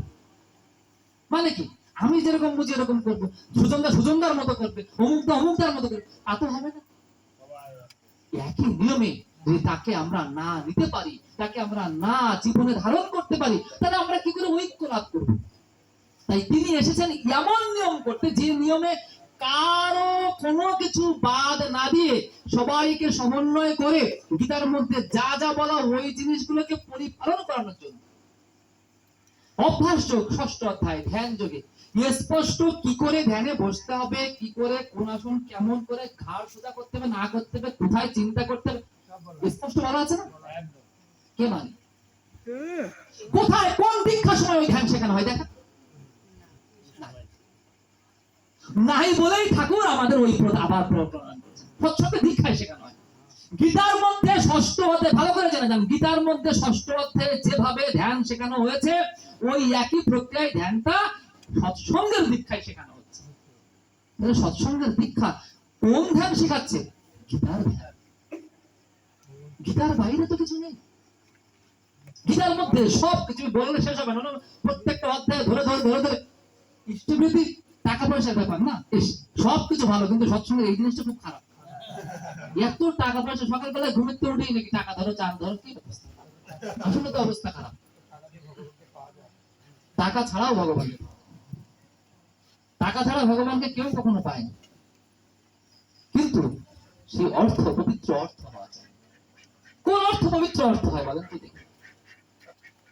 যে অর্থ তাকে নিবেদন করা হয়, যা তাকে অর্ঘ্য রূপে দেওয়া হয়, তা তার পূজার ডালি হয়ে ওঠে। ঠিক ঠাকুর দ্বাপর যুগে ভগবান শ্রীকৃষ্ণ যেটাকে স্পষ্ট বললেন, যে তুমি যদি দেবতা প্রদত্ত জিনিসটাকে না দিয়ে খাও, তাহলে তুমি কি হবা? কি হবা? চোর বলেছেন তো? বলেছেন না বলেননি? গীতার মধ্যে চোর বলেছেন, সত্য তো? আমার ঠাকুর চোর কয় নাই। চোর গুলো তো আরো দূরে সরে যাবে, বাবার দরকার নেই। কাছে আয়, বুঝায় শুনে কর। চোর বাড়ায় লাভ কি? চুরি করতে করতে করতে করতে তো ধর্মটা শেষই করে দিয়েছে, আর নাই খুব বেশি। আর এই চুরি করতে করতে শেষ আরো করে দিয়েছে, কিন্তু করছি না কিছু। মানে গীতায় যা বলা তা কিছু করছে না। বলছে কি, ওই নিবেদন তো সুন্দর করে রান্না টান্না করে তাকে নিবেদন করতে হবে। আচ্ছা, খুব ভালো, সুন্দর করে রান্না টান্না করে তাহলে নিবেদন তাহলে সবাই করা শুরু করে দিক, তা কি হবে বলেন তো দেখি? এখন একজন বলছে, দাদা আমি তো আজকে পোল্ট্রি দিয়ে রান্না করছি, তা পোল্ট্রি কি ভগবানকে নিবেদন করা যায়? আমি গীতার বাণী মানতে চাই, আমি যা খাবো তাকে নিবেদন না করে খাবো। তাহলে আমি যদি খাসি দিয়ে খাই, আমি খাসি নিবেদন করে খাবো। বলছে না না না, তা হবে না, তা হবে না। তাহলে কি জ্বালা বলেন, কোন দিকে যাবো? তাহলে দুনিয়ার সবাইকে নিরামিষাশী হতে হবে। এবার দুনিয়ার সবাই কবে নিরামিষাশী হবে আর কবে গীতার জ্ঞান প্রতিষ্ঠিত হবে? কিন্তু গীতার জ্ঞান কি শুধু নিরামিষাশীদের জন্য, শুধু সাত্বিক আহারীদের জন্য? আরেকটা কথা বলে আসি, ভুলে যাবো। সাত্বিক আহার কাকে বলে আমরা তাও ভুলে গেছি। মানে আজকে আমাকে যা রান্না করতে দিয়েছে, আমি তো আমার মতো লবণ ঝাল মশলাপাতি কম দিয়ে রান্না করি, তাই আমার যে আয়োজন, আজকের আহার আমার জন্য সাত্বিক আহার না, ওটা রাজস্বী আহার। সাত্বিক আহার মানে নিরামিষ না, সাত্বিক আহার মানে সাদা শিখে আহার, যা আমার সার্বৈক মনস্তত্ত্ব, আমার আত্মিক তত্ত্ব, আমার যে ভিতরের চৈতন্য জগৎটাকে একটু বিচলিত করবে না, তাই সাত্বিক আহার। শুধু নিরামিষ খেলেই সাত্বিক আহার। আমি মশলা পাতে দিয়ে দিয়ে মানে এমন আয়োজন করলাম যে আমার আছে নিরামিষ, কিন্তু গীতার মধ্যে নিরামিষ খাওয়ার কথা নাই, আছে কি বলছে? সাত্বিক আহার। কেন বলছে? মানে বলছে একরকম, আমরা কিন্তু বুঝি আরেকরকম। গীতা তো আমরা পড়ছি না, বুঝছি না, শুধু চলছে আমাদের মধ্যে। কি হচ্ছে? বলছে না তাহলে যারা সাত্বিক আহার করবে, নিরামিষ করবে, এরাই শুধু নিবেদন করবে। আচ্ছা, পৃথিবীতে মোট জনসংখ্যা কত? প্রায় 700। এই 700 কোটির মধ্যে কত কোটি হিন্দু আছে? ধরলাম 150 কোটি প্লাস। এখন বল, অন্য ধর্ম খুব বেশি নাই। যতদূর আমরা জানি, এই নিরামিষ খাওয়ার চলটা শুধু এই হিন্দু ধর্মে আছে। অন্য ধর্মে আছে, নাই যে না, তবে খুব খুব কম, খুব কম। এটা আপনারা অনেকে জানেন বা জানেন না, সব ধর্মেই কিন্তু এক একটা মানে কিছু কিছু নির্দিষ্ট আহার ইয়ে আছে। আমি খুব অবাক হয়ে গেছিলাম যখন নারায়ণগঞ্জ একটা ক্যাথলিক চার্চে কি ওদের নিয়মে গিয়ে দেখি কি ওদের শুক্রবার নিরামিষ খাওয়া। আমি অবাক হয়ে গেলাম, এই নিয়মও আছে। বাহ, মানে এরকম যে অন্যদের মতো থাকতে পারে। এবং ইসলামের একটা হাদিস পড়ে দেখলাম যে নবীজি তার জীবনে খুব কম, মানে হাতে গোনা কয়েকদিন আমিষ আহার করেছে। ওনার কাছে একদিন একজন মাংস আর লাউ রান্না করে নিয়ে আসছে। তো উনি শুধু লাউ গুলো বেছে রেখে বলছেন, তোমার পেটকে অযথা পশু পাখির কবরখানা বানায়। কেন বলছে? সব জায়গাতে কিন্তু একটা সাপোর্ট আছে, কিন্তু ওভারঅল এই নিরামিষের প্রবর্তন, নিরামিষের চলন, এর পালন ম্যাক্সিমাম কারা করে? হিন্দু। তার মানে বোঝেন 700 কোটিতে 150 কোটি চলে আসছে। সরি না, চার্জ এবার এই 150 কোটির মধ্যে কতজন নিরামিষ হতে পারে? ওই ধারে যাবে, ওই ধারে ফ্যানের কাছে 1 কোটি, 1 লাখ, ফ্যানের কাছে যাও, ওই যে ভিতরে ওদিক দিয়ে মোটামুটি ধরেন 20-30 লাখ আছে। ধরেন আমি ধরে নিলাম 70 লক্ষ আছে, তাহলে আমার হিসেবে সুবিধা হবে। 700 কোটি আর 70 লক্ষ কত পার্সেন্ট হবে? হ্যাঁ, 1%। 700 কোটি আর 70 লক্ষ 1%। গীতার বাণী কি শুধু 1% এর জন্য? কখনো নয়। গীতা সর্বজনের জন্য, সর্বমানব জাতির জন্য, পৃথিবীর শাশ্বত যে বাণী, তা হচ্ছে শ্রীমদ্ ভগবত গীতা। এই গীতা প্রত্যেককে মানতে হবে, প্রত্যেকে যাতে মানতে পারে সেই বিধান তিনি দিয়েছেন। শ্রীকৃষ্ণ যখন এই গীতার বাণী দিয়েছিলেন তখন কি সবাই নিরামিষ খেত? তাহলে আমি ওই ব্যাখ্যা করলে হবে না। ওই ব্যাখ্যাটা সর্বমানবের জন্য সমান হওয়া চাই। কি সেই সমান বাণী আমরা দেখেছি যখন বিভিন্ন জায়গায় বিভিন্ন জিনিস দান করা হতো, তখন ভোজ্যি দান করা হতো। কেউ কাউকে কিছু খেতে দিচ্ছে, কি দান করছে? ভোজ্যি দান করছে।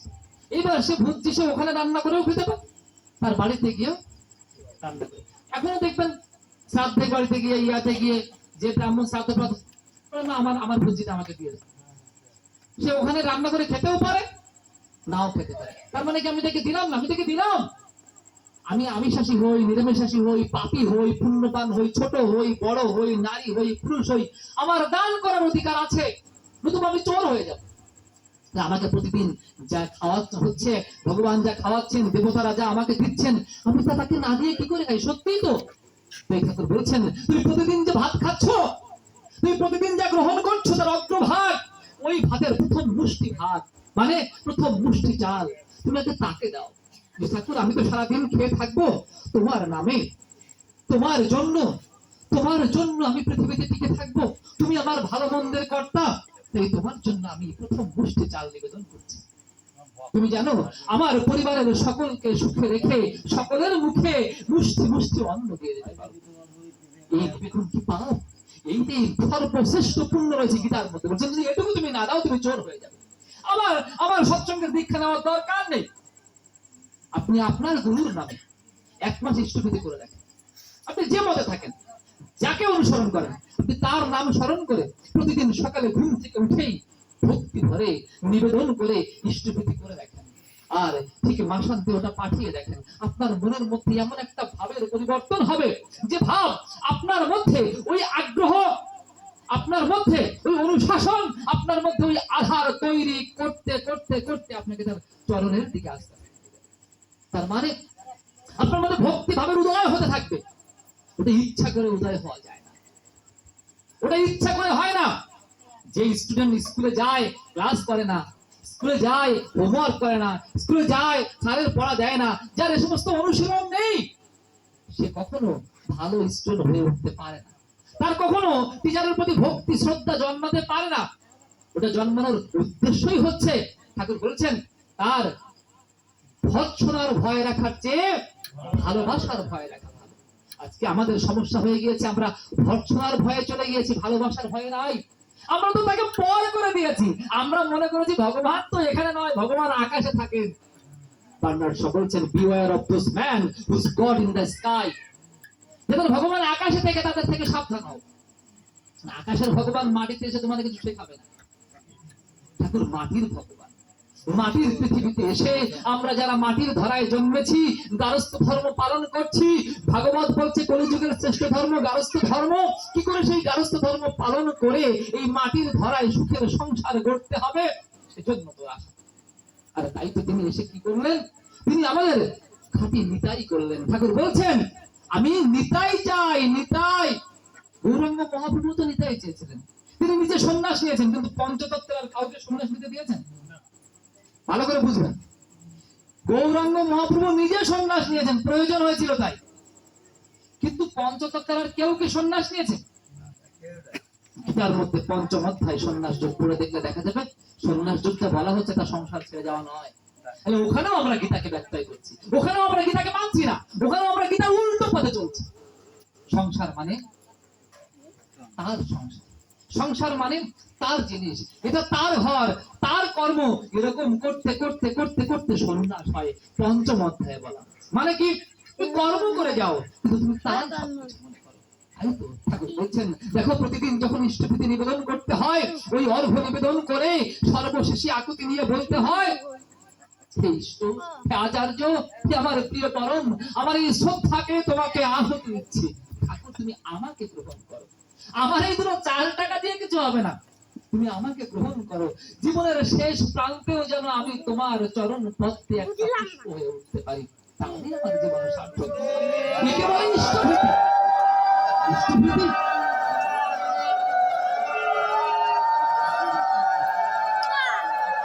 এখন বলেন তো, এই ইষ্টভীতি যে করে না, সে কি ভগবানের চরণে যেতে পারে? সে কি গুরুর সাথে সংযোগ ঘটাতে পারে? ইষ্টভীতি সৎসঙ্গের জিনিস না, ইষ্টপ্রীতি বহু পুরনো জিনিস। আবার সৎসঙ্গ নতুন কোনো জিনিস না, সৎসঙ্গ বহু পুরনো জিনিস। এই পৃথিবীতে যুগে যুগে কালে কালে মনে রাখবেন তিনটি জিনিস মানুষকে উদ্ধার করেছে। কলিযুগে ওই তিনটি জিনিস মানুষকে উদ্ধার করবে, কি জানেন? সদ্গুরু, আর তার প্রদত্ত সৎনাম, আর তাকে কেন্দ্র করে গড়ে ওঠা সৎসঙ্গ। ঠাকুর অনুকূলচন্দ্র সৎসঙ্গ নিয়ে আসেননি, এর বাদ বাকি সব কি অসৎসঙ্গ? ভগবান শ্রীকৃষ্ণের যে তৈরি করা সঙ্গ ছিল তাকে অসৎসঙ্গ, রামচন্দ্রের তৈরি করা ছিল অসৎসঙ্গ, সবই সৎসঙ্গ। কিন্তু ওই সৎসঙ্গ আমরা ভুলে গিয়েছি, তাই ঠাকুর ওই নাম আবার দিলেন। কেননা ওই নামের ভিতর দিয়ে সর্বপরিপূরণী বিধান চলে আসে। তাই দেখেন এই সর্বপরিপূরণী জায়গায় এসে সবকিছু বলতে বলতে বলতে বলতে ঠাকুর শেষে এসে কি বললেন? গীতার মধ্যে একদম শেষে এসে ভগবান যা বললেন। আচ্ছা, আরেকটা জিনিস বলে শেষ করে নি, ওটা ওই বলতে বলতে বললাম না। দেখি তাহলে এই সমস্ত নিবেদন করা যাবে না, এই সমস্ত করা যাবে না কেন?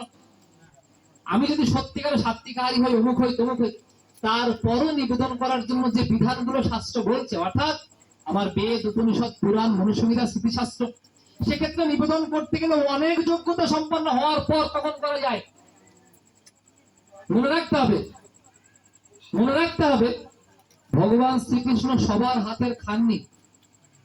আবার আবার তিনি একদম অত্যন্ত নিচ জাতির হাতে খেয়েছেন। ভালো করে মনে রাখতে হবে। একই কাজ গৌরাঙ্গ মহাপ্রভু করেছেন, একই কাজ রামচন্দ্র করেছেন। সবরের ইয়েটো করে রাখা ফল খেয়েছেন, খেয়েছেন। তার মানে তিনি কি খাবেন আর কি খাবেন না, তার ওই রুচিপদে পৌঁছানো পর্যন্ত, তার ওই পরম ভক্তি আসা পর্যন্ত, ততক্ষণ পর্যন্ত আমার নিবেদনের অধিকার হয় না। কেমন কথা? একজন এসে বলছেন যে ঠাকুর, আমি খুব এই বেদান্ত বেদান্ত পড়ি, আমার মধ্যে খুব একটা, আমি মনে করি আমি তো ঈশ্বর, আমার মধ্যে সেই পরম ভাব সবকিছু আছে, তা আমার কেন আবার গুরু টুরু লাগবে? ঠাকুর বলছেন খুব ভালো, ও ভাব আসা খুব ভালো। ও ভাব কখন আসে জানো তো মনি? যখন গু দিয়েও ফোঁটা কেটে মনে করা যায় তিলকের, তাকে মনে হয়। মানে কি, সে কোনো কিছুর মধ্যে কোনো ভেদ দেখতে পারে না, রাধার হাত চলে আসে। যত্র যত্র নেত্র পড়ে তত্র তত্র কৃষ্ণ। তো তিলকের মধ্যেও যেমন কৃষ্ণকে দেখতে পায়, বিষ্ঠার মধ্যেও দেখতে পায় কাকে? হয়েছে না এমন? ওই কজনের হয়েছে, তখন তাকে কিছু নিবেদনের অধিকার হয়। কি নিবেদন? প্রকাণ্ড নিবেদন।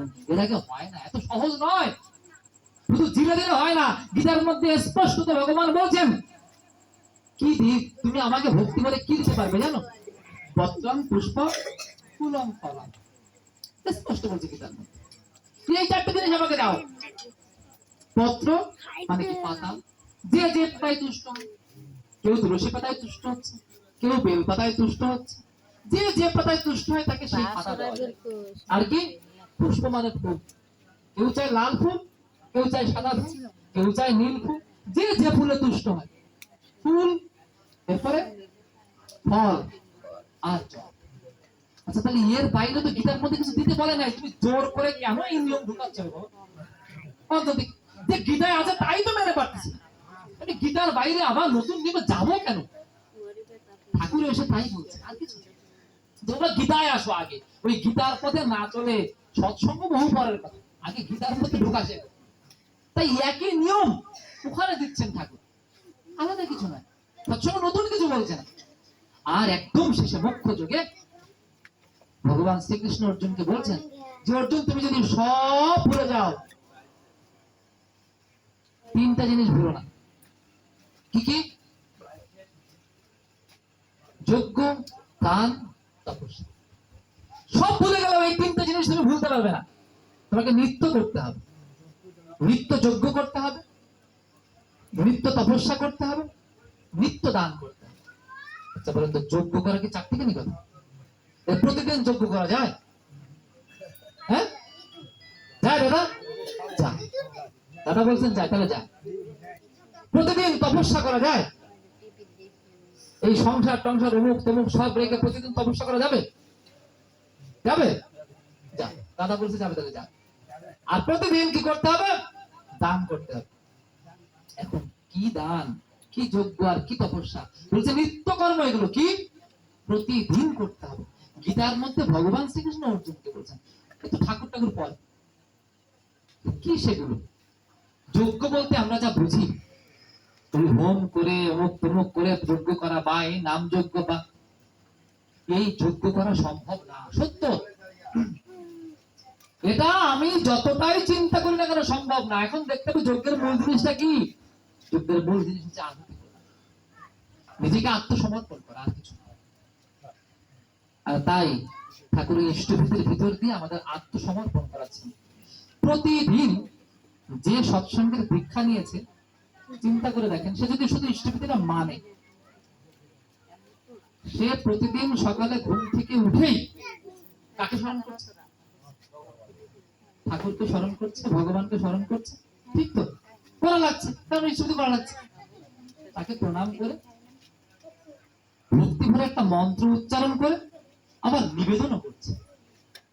কিছু না হোক, ঘুম থেকে উঠে ভগবানকে স্মরণ করে, গুরুকে স্মরণ করে প্রথম কাজ এরকম করে যখন কেউ নিজের আহুতি প্রদান করে, পৃথিবীতে এর থেকে বড় যজ্ঞ আর ঠাকুর বলছেন ইষ্টভূতি নিকুম্ভিলা যজ্ঞ। কি যজ্ঞ? নিকুম্ভিলা যজ্ঞ করে যদি কেউ যুদ্ধে যায়, তাকে যুদ্ধে পরাজিত করতে পারে। ঠাকুর বলছেন ভক্তি ভরে যদি কেউ এই নিকুম্ভিলা যজ্ঞ করে, রাবণের ছেলে করেছিল মেঘনাদ, যদি কেউ এই নিকুম্ভিলা যজ্ঞ করে ঘর থেকে বের হয়, তার বিপদ আপদ আমার হাতে পাবে। তাহলে যজ্ঞ প্রতিদিন করা যায়, তাই ঠাকুর যজ্ঞ করা শেখায়। তপস্যা, উষা নিশায় মন্ত্র সাধন, চলাফেরায় জপ, যথা সময় ইষ্ট নির্দেশ, মূর্ত করাই তপ। আলাদা তপ টপ বলে কিছু নেই, ইষ্ট নির্দেশ। যিনি আমার ইষ্ট, তার নির্দেশ যখন যা আছে তার সবই আমার তপস্যার অঙ্গ। তিনি যা বলেছেন এর বাইরে কোনো তপস্যা নাই। প্রার্থনা, জপ, ধ্যান, যখন তিনি যা করতে বলেছেন তা সবই আমার তপস্যা। আমি যতটুকু করব ততটুকু আমার নিত্য তপস্যা হবে। চিন্তা করে দেখেন, সৎসঙ্গ আসার আগে সকাল সন্ধ্যা প্রার্থনা করতে হয়, এই নিয়ম সুন্দর করে প্রার্থনার বই ছাপিয়ে, প্রার্থনার মন্ত্র দিয়ে এরকমের প্রার্থনা পদ্ধতি আপনি খুঁজে দেখাতে পারবেন না। হ্যাঁ আছে, তোর কথার কথা, রামকৃষ্ণ মিশনে প্রার্থনা করে, হ্যাঁ করে। রামকৃষ্ণদেব মারা যাওয়ার পরে শুরু হয়েছে। দেখেন আপনি, মানে ওর একটা মন্ত্র রামকৃষ্ণদেব নিজে তৈরি করে দেন। ঠাকুর তার জীবদ্দশায় প্রার্থনার মন্ত্র তৈরি করে, প্রার্থনা শিখিয়ে, নিজে প্রার্থনা গ্রহণ করে তারপর গেছে। তার মানে এই যে সকাল সন্ধ্যা প্রার্থনার রকম, এই সুন্দর সিস্টেম ছিল আমাদের আর্য সমাজে। বলছে গীতার ইয়ার মধ্যে বলছে ত্রিসন্ধ্যা মুক্তি দেবে, বলছেন হ্যাঁ, অর্ধমাত্রা ত্রিসন্ধ্যা মানে তিনবার, বোঝা যাচ্ছে তিনবার সন্ধ্যা করতে হতো। এটা বৈদিক যুগের নিয়ম ছিল। ঠাকুর এসে একটু কমায় বলেন না, বাবা দুইবার করলে হবে, তুমি সকাল সন্ধ্যা করো তাতেই। এখন সকাল সন্ধ্যা, সকালে বা সন্ধ্যাও বা দুটো বেলায় সময় নেই। সকালবেলায় তো ঘুম ভাঙে না, আর সন্ধ্যার সময় এত কাজ, ওরে বাবা, আমাদের যত কাজ, চাপ বাড়ে কোন সময় জানেন? পিক আওয়ার, মানে দেখবেন চার দোকানে ভিড় হয় কোন সময়? বেশ টিভি চলতেছে, ভিড় হয় কোন সময়? বেশ সন্ধ্যা। মাঠে লোকজন ঘুরে বেড়ায় বেশি সন্ধ্যা।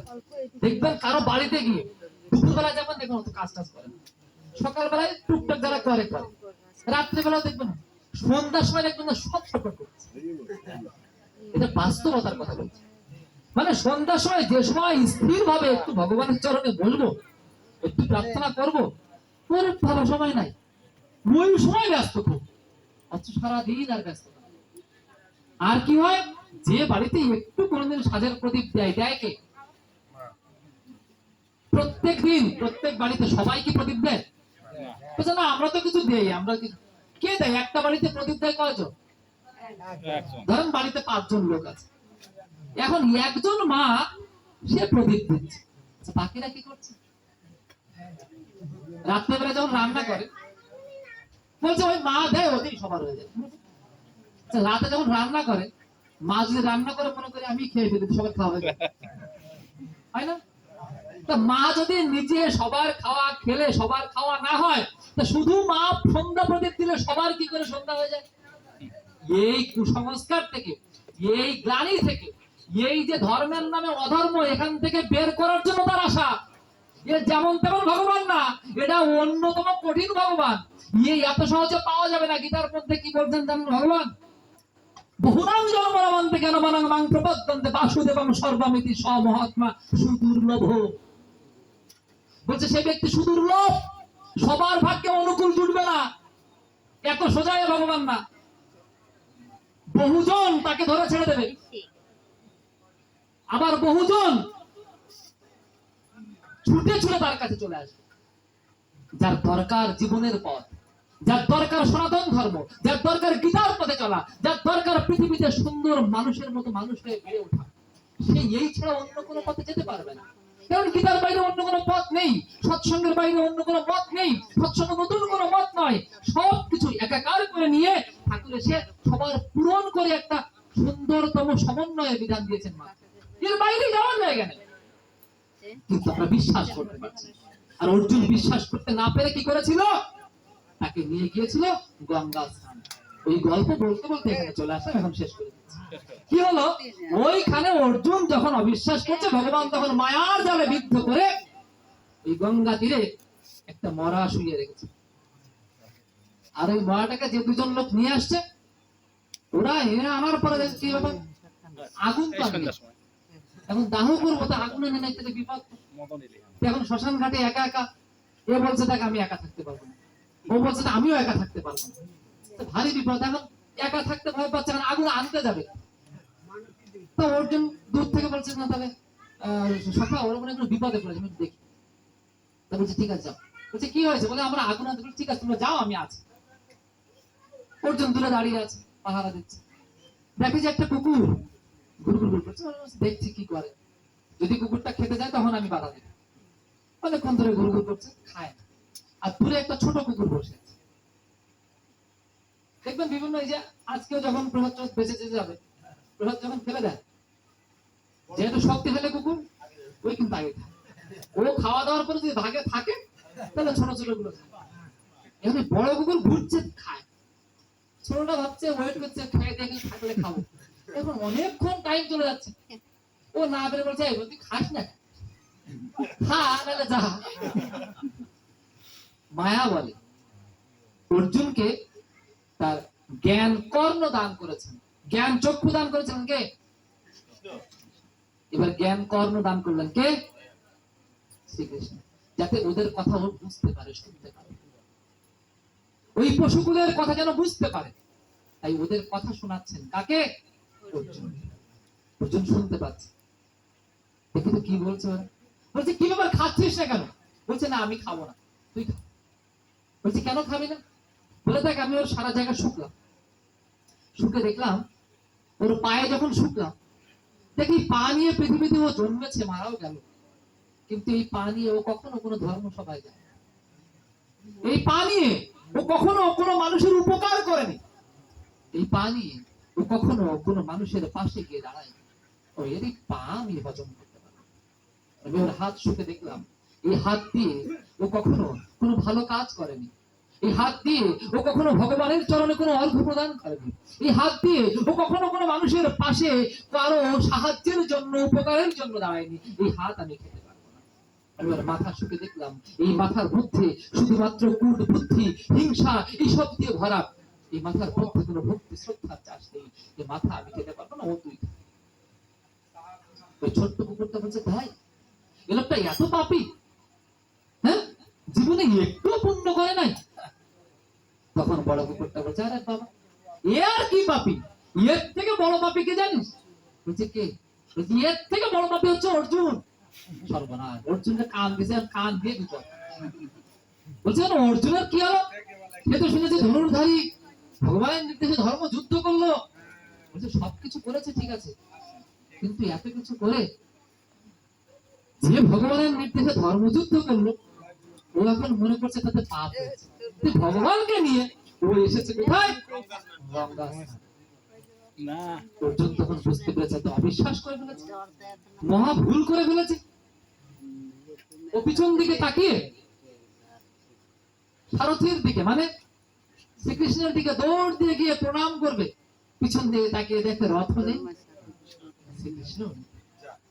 আবার উল্টে ঘুরে তাকিয়ে দেখে সেই কুকুর নেই, মরা লাশ। অর্জুন যাকে কিনা স্বয়ং ভগবান বিশ্বরূপ দেখানোর পরেও তাকে চেনে নাই, আপনি আমি তারা চিনব ভগবান? এত সোজা, এত সোজা শ্রী শ্রী ঠাকুর অনুকূল চন্দ্রকে গ্রহণ করা, এত সোজা এই সেই ভাগ্য তৈরি করা, এই সবার ভাগ্যে জুটবে না, তাতে আক্ষেপ নেই। তারপরও যদি কোনোদিন ভুল বুঝতে পারেন, মনে রাখবেন ঠাকুর বলছেন এই নাম যে একবার পাবে সে এক নয় দুই না হয় 3 জন্মে উদ্ধার হবেই হবে। এটা সেই নাম 18 স্তর, যুগে যুগে কালে কালে গীতার মধ্যে যে নামের সন্ধান দিয়েছে, ওই বীজ অতিক্রম করতে করতে করতে করতে ঠাকুর 18 স্তরের নাম দিলেন। মনে রাখবেন আমাদের সনাতন ধর্মে 18 শব্দটা খুব গুরুত্বপূর্ণ।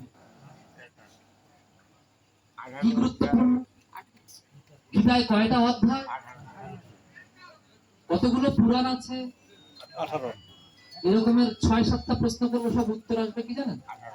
18। লালন ফকিরের গানের মধ্যে বলছে 18 মোকামের মাঝে জ্বলছে একটা নূরের বাতি। তার মানে এ কিন্তু শুধু সনাতন ধর্ম নয়, সব ধর্মের মধ্যে 18 মোকামের কথা আছে।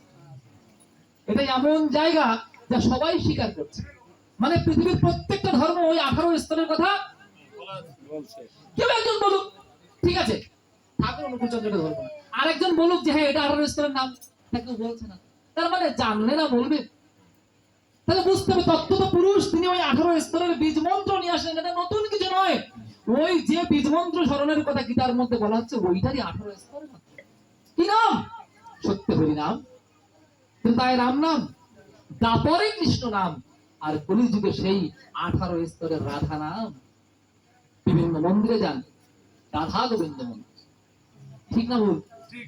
রাধা কৃষ্ণ মন্দির, ঠিক না ভুল? ভিতরে কার মূর্তি? মন্দিরটা আসলে কার? কৃষ্ণ মন্দির। আগে কেন রাধা জড়াচ্ছেন? আপনি বলেন কৃষ্ণ রাধা মন্দির, গোবিন্দ রাধা মন্দির। রাধা বলো না কৃষ্ণ বলো? রাধা বলো না কৃষ্ণ বলো? কৃষ্ণ যদি বড় হয় তাহলে কৃষ্ণের নাম আগে না রাধার নাম আগে কেন? বলো নাকি? সত্যটা শিখতে হবে, সত্যটা জানতে হবে, সত্যটা মানতে হবে, তবেই সত্যের পথে চলা যাবে। সত্য বলছে, ভাগবত শাস্ত্র বলছে, বৈষ্ণব ভক্তিবাদ বলছে রাধা শ্রীকৃষ্ণের প্রেমের গুরু, অর্থাৎ রাধা শ্রীকৃষ্ণের গুরু।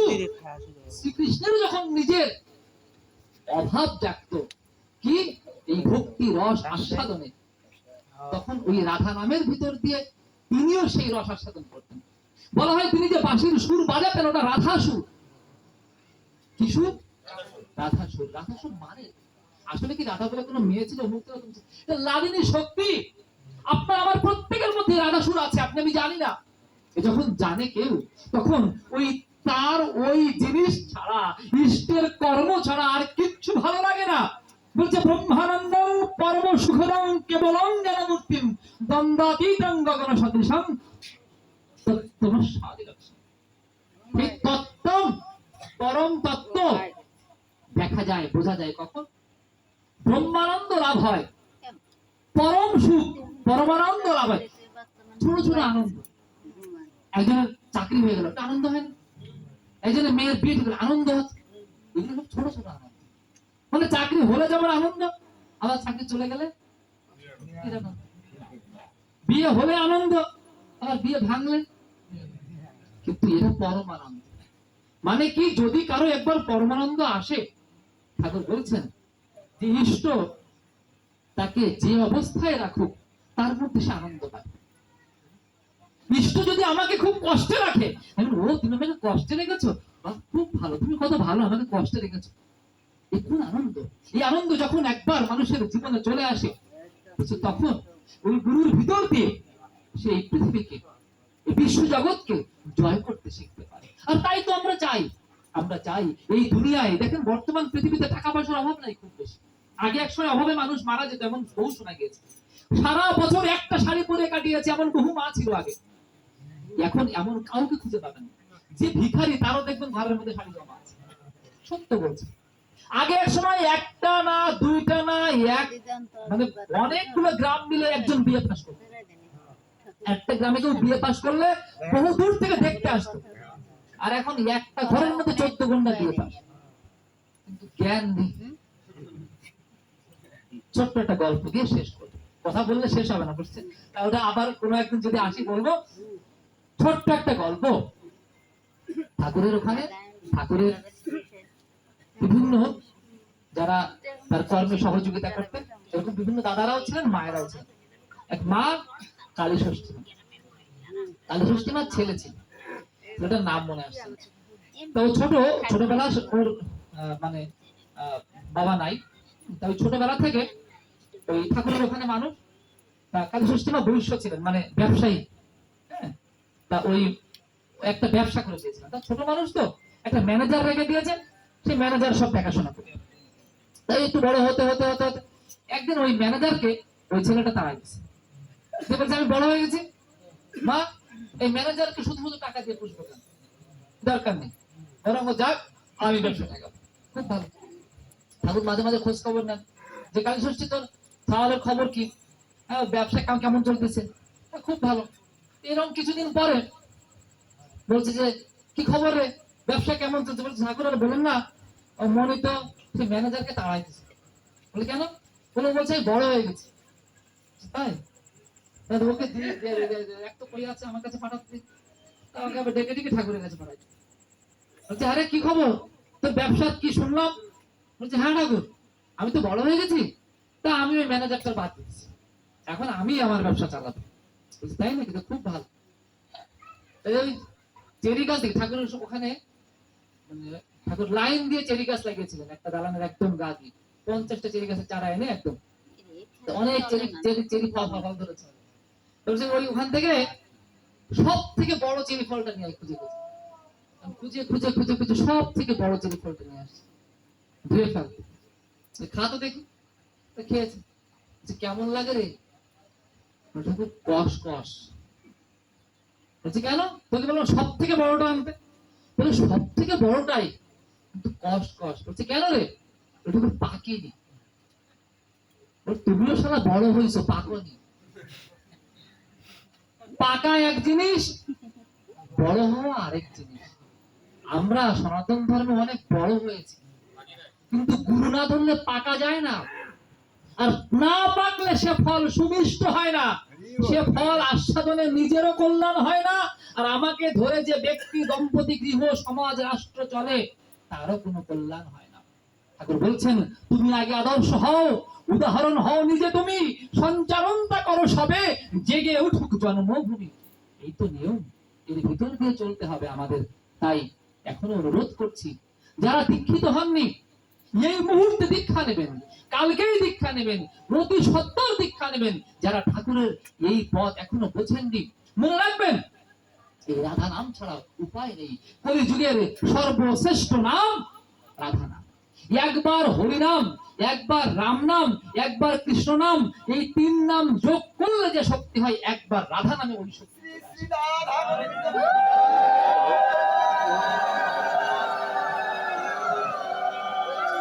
এই রাধা নামের আশ্রয় আপনি নিয়ে থাকেন, আপনি অন্য নাম নেন, কোনো সমস্যা নেই। আপনি প্রাইমারি স্কুল পড়ার পরেও যেমন হাই স্কুলে পড়া যায়, ভাজি দিয়ে খাওয়ার পরেও যেমন ডাল দিয়ে খাওয়া যায়, তাতে নষ্ট হয় না। ঠিক আপনি অন্য নাম জপ যদি করেও থাকেন, করেন, দোষের কিছু নেই। আপনি তাও বিশ্বাস করে রাধা নামটা জপ করে দেখেন। ঠাকুর বলছেন আমাকে বিশ্বাস করিস আর না করিস, আমার নামটাকে বিশ্বাস কর। বিশ্বাস করে তার এই নামটা জপে দেখেন। আপনার জীবনে যদি পরিবর্তন না হয়, তখন বলবেন। আপনার ভিতরে যদি প্রেম ধারা, আপনার ভিতরে যদি সেই ভক্তি ধারা জাগ্রত না হয়, তখন বলবেন। তাই এখনো যারা এই রাধা নামের আশ্রয় গ্রহণ করেননি, অতি সত্তর গ্রহণ করবেন। আর যারা এই নাম দিয়েছেন কিন্তু তার অনুশাসন মানেন না, তাদের আধার তৈরি হয় না। এই অনুশাসন মানে তার ওই ইষ্টভীতি, ওই জপ ধ্যান যজন যাজন এগুলো করা শুরু করতে হয়। কেন জানেন? ওই গীতার শেষ বাণীটা ছিল হচ্ছে দান প্রতিদিন। দান মানে বিশ্বদেব বলে গিয়েছেন সর্বশ্রেষ্ঠ দান কি জানো? তুমি অন্ন দান করো। আজকে সুন্দর করে আমার দাদা ব্যবস্থা করেছেন প্রসাদ। এই যা বক বক করছি, এটা কিন্তু মূল প্রসাদ না। মূল প্রসাদ কিন্তু আছে। ওই প্রসাদ না খেয়ে কিন্তু কেউ যাবেন না। আনন্দবাজার আছে না, ওটা হচ্ছে আসল আনন্দ, আর এটা হচ্ছে ব্যর্থ আনন্দ। মানে কারো কারো বাড়ি পর্যন্ত যাবে, কারো কারো যাবে না। ওটা বাড়ি পর্যন্ত যাবে, কিন্তু মজার বিষয় কি জানো? ওটা বাড়ি পর্যন্ত গিয়ে ওটা সর্বোচ্চ কালকের দিন পর্যন্ত আপনার পেটে থাকবে। তারপর রাখতে পারবেন পেটে? কি করবেন? আপনার নিজের প্রয়োজনে ফেলে দেবেন। কিন্তু এই যা এখন শুনছেন, এটা যদি কষ্ট করে রাখেন আপনার মৃত্যুর সময় পর্যন্ত না, তারপরেও অনন্ত জীবনের ধারায় এ আপনার কাজে দেবে দেবে দেবে। একে বলে মহাপ্রসাদ। কেন এই কথা বলছি? কারণ হচ্ছে ওই অন্নদান বেশিক্ষণ থেকে। আপনি একজনকে বস্ত্র দান করলেন, কতদিন থেকে? কয়েক মাস, কয়েক বছর, তারপরে কি করবেন? আপনি একজনকে একটা পাকা ঘর করে দিলেন, 100 বছর টিকলো, তারপরে টিকবে না। তাই তো? না, মহাভারতে ভীষ্মদেব বলছেন, অর্জুন সর্বশ্রেষ্ঠ দান হচ্ছে ধর্মদান। তুমি মানুষকে অন্য সব দান করে যে পুণ্য অর্জন করবে, এক কণা ধর্ম দান করে তার থেকে বহু গুণে পুণ্য অর্জন করতে পারো। আর এই ধর্ম দানকে বলা হচ্ছে যাজন। এই ঠাকুর বলছেন, তুমি প্রতিদিন অন্য যা কিছু করো, সাথে একটু যাজনও করো। ওই গীতার সর্বশেষ কথায় যজ্ঞদান তপস্যা ঠাকুর এসে বলছেন, যজন যজন ইষ্টভীতি করলে কাটে মহাভীতি। আসুন আমরা আমাদের মহাভীতি গুলো কাটিয়ে আমরা তার চরণে নিজেরা সার্থক হয়ে উঠি, সকলকে সার্থক করে তুলি। সকলের মঙ্গল কামনা করে আমার আজকের কথা এখানে শেষ করছি। সকলে ভালো থাকবেন, সুস্থ থাকবেন। জয় গুরু। বন্দে পুরুষোত্তমম, বন্দে পুরুষোত্তমম, বন্দে পুরুষোত্তমম।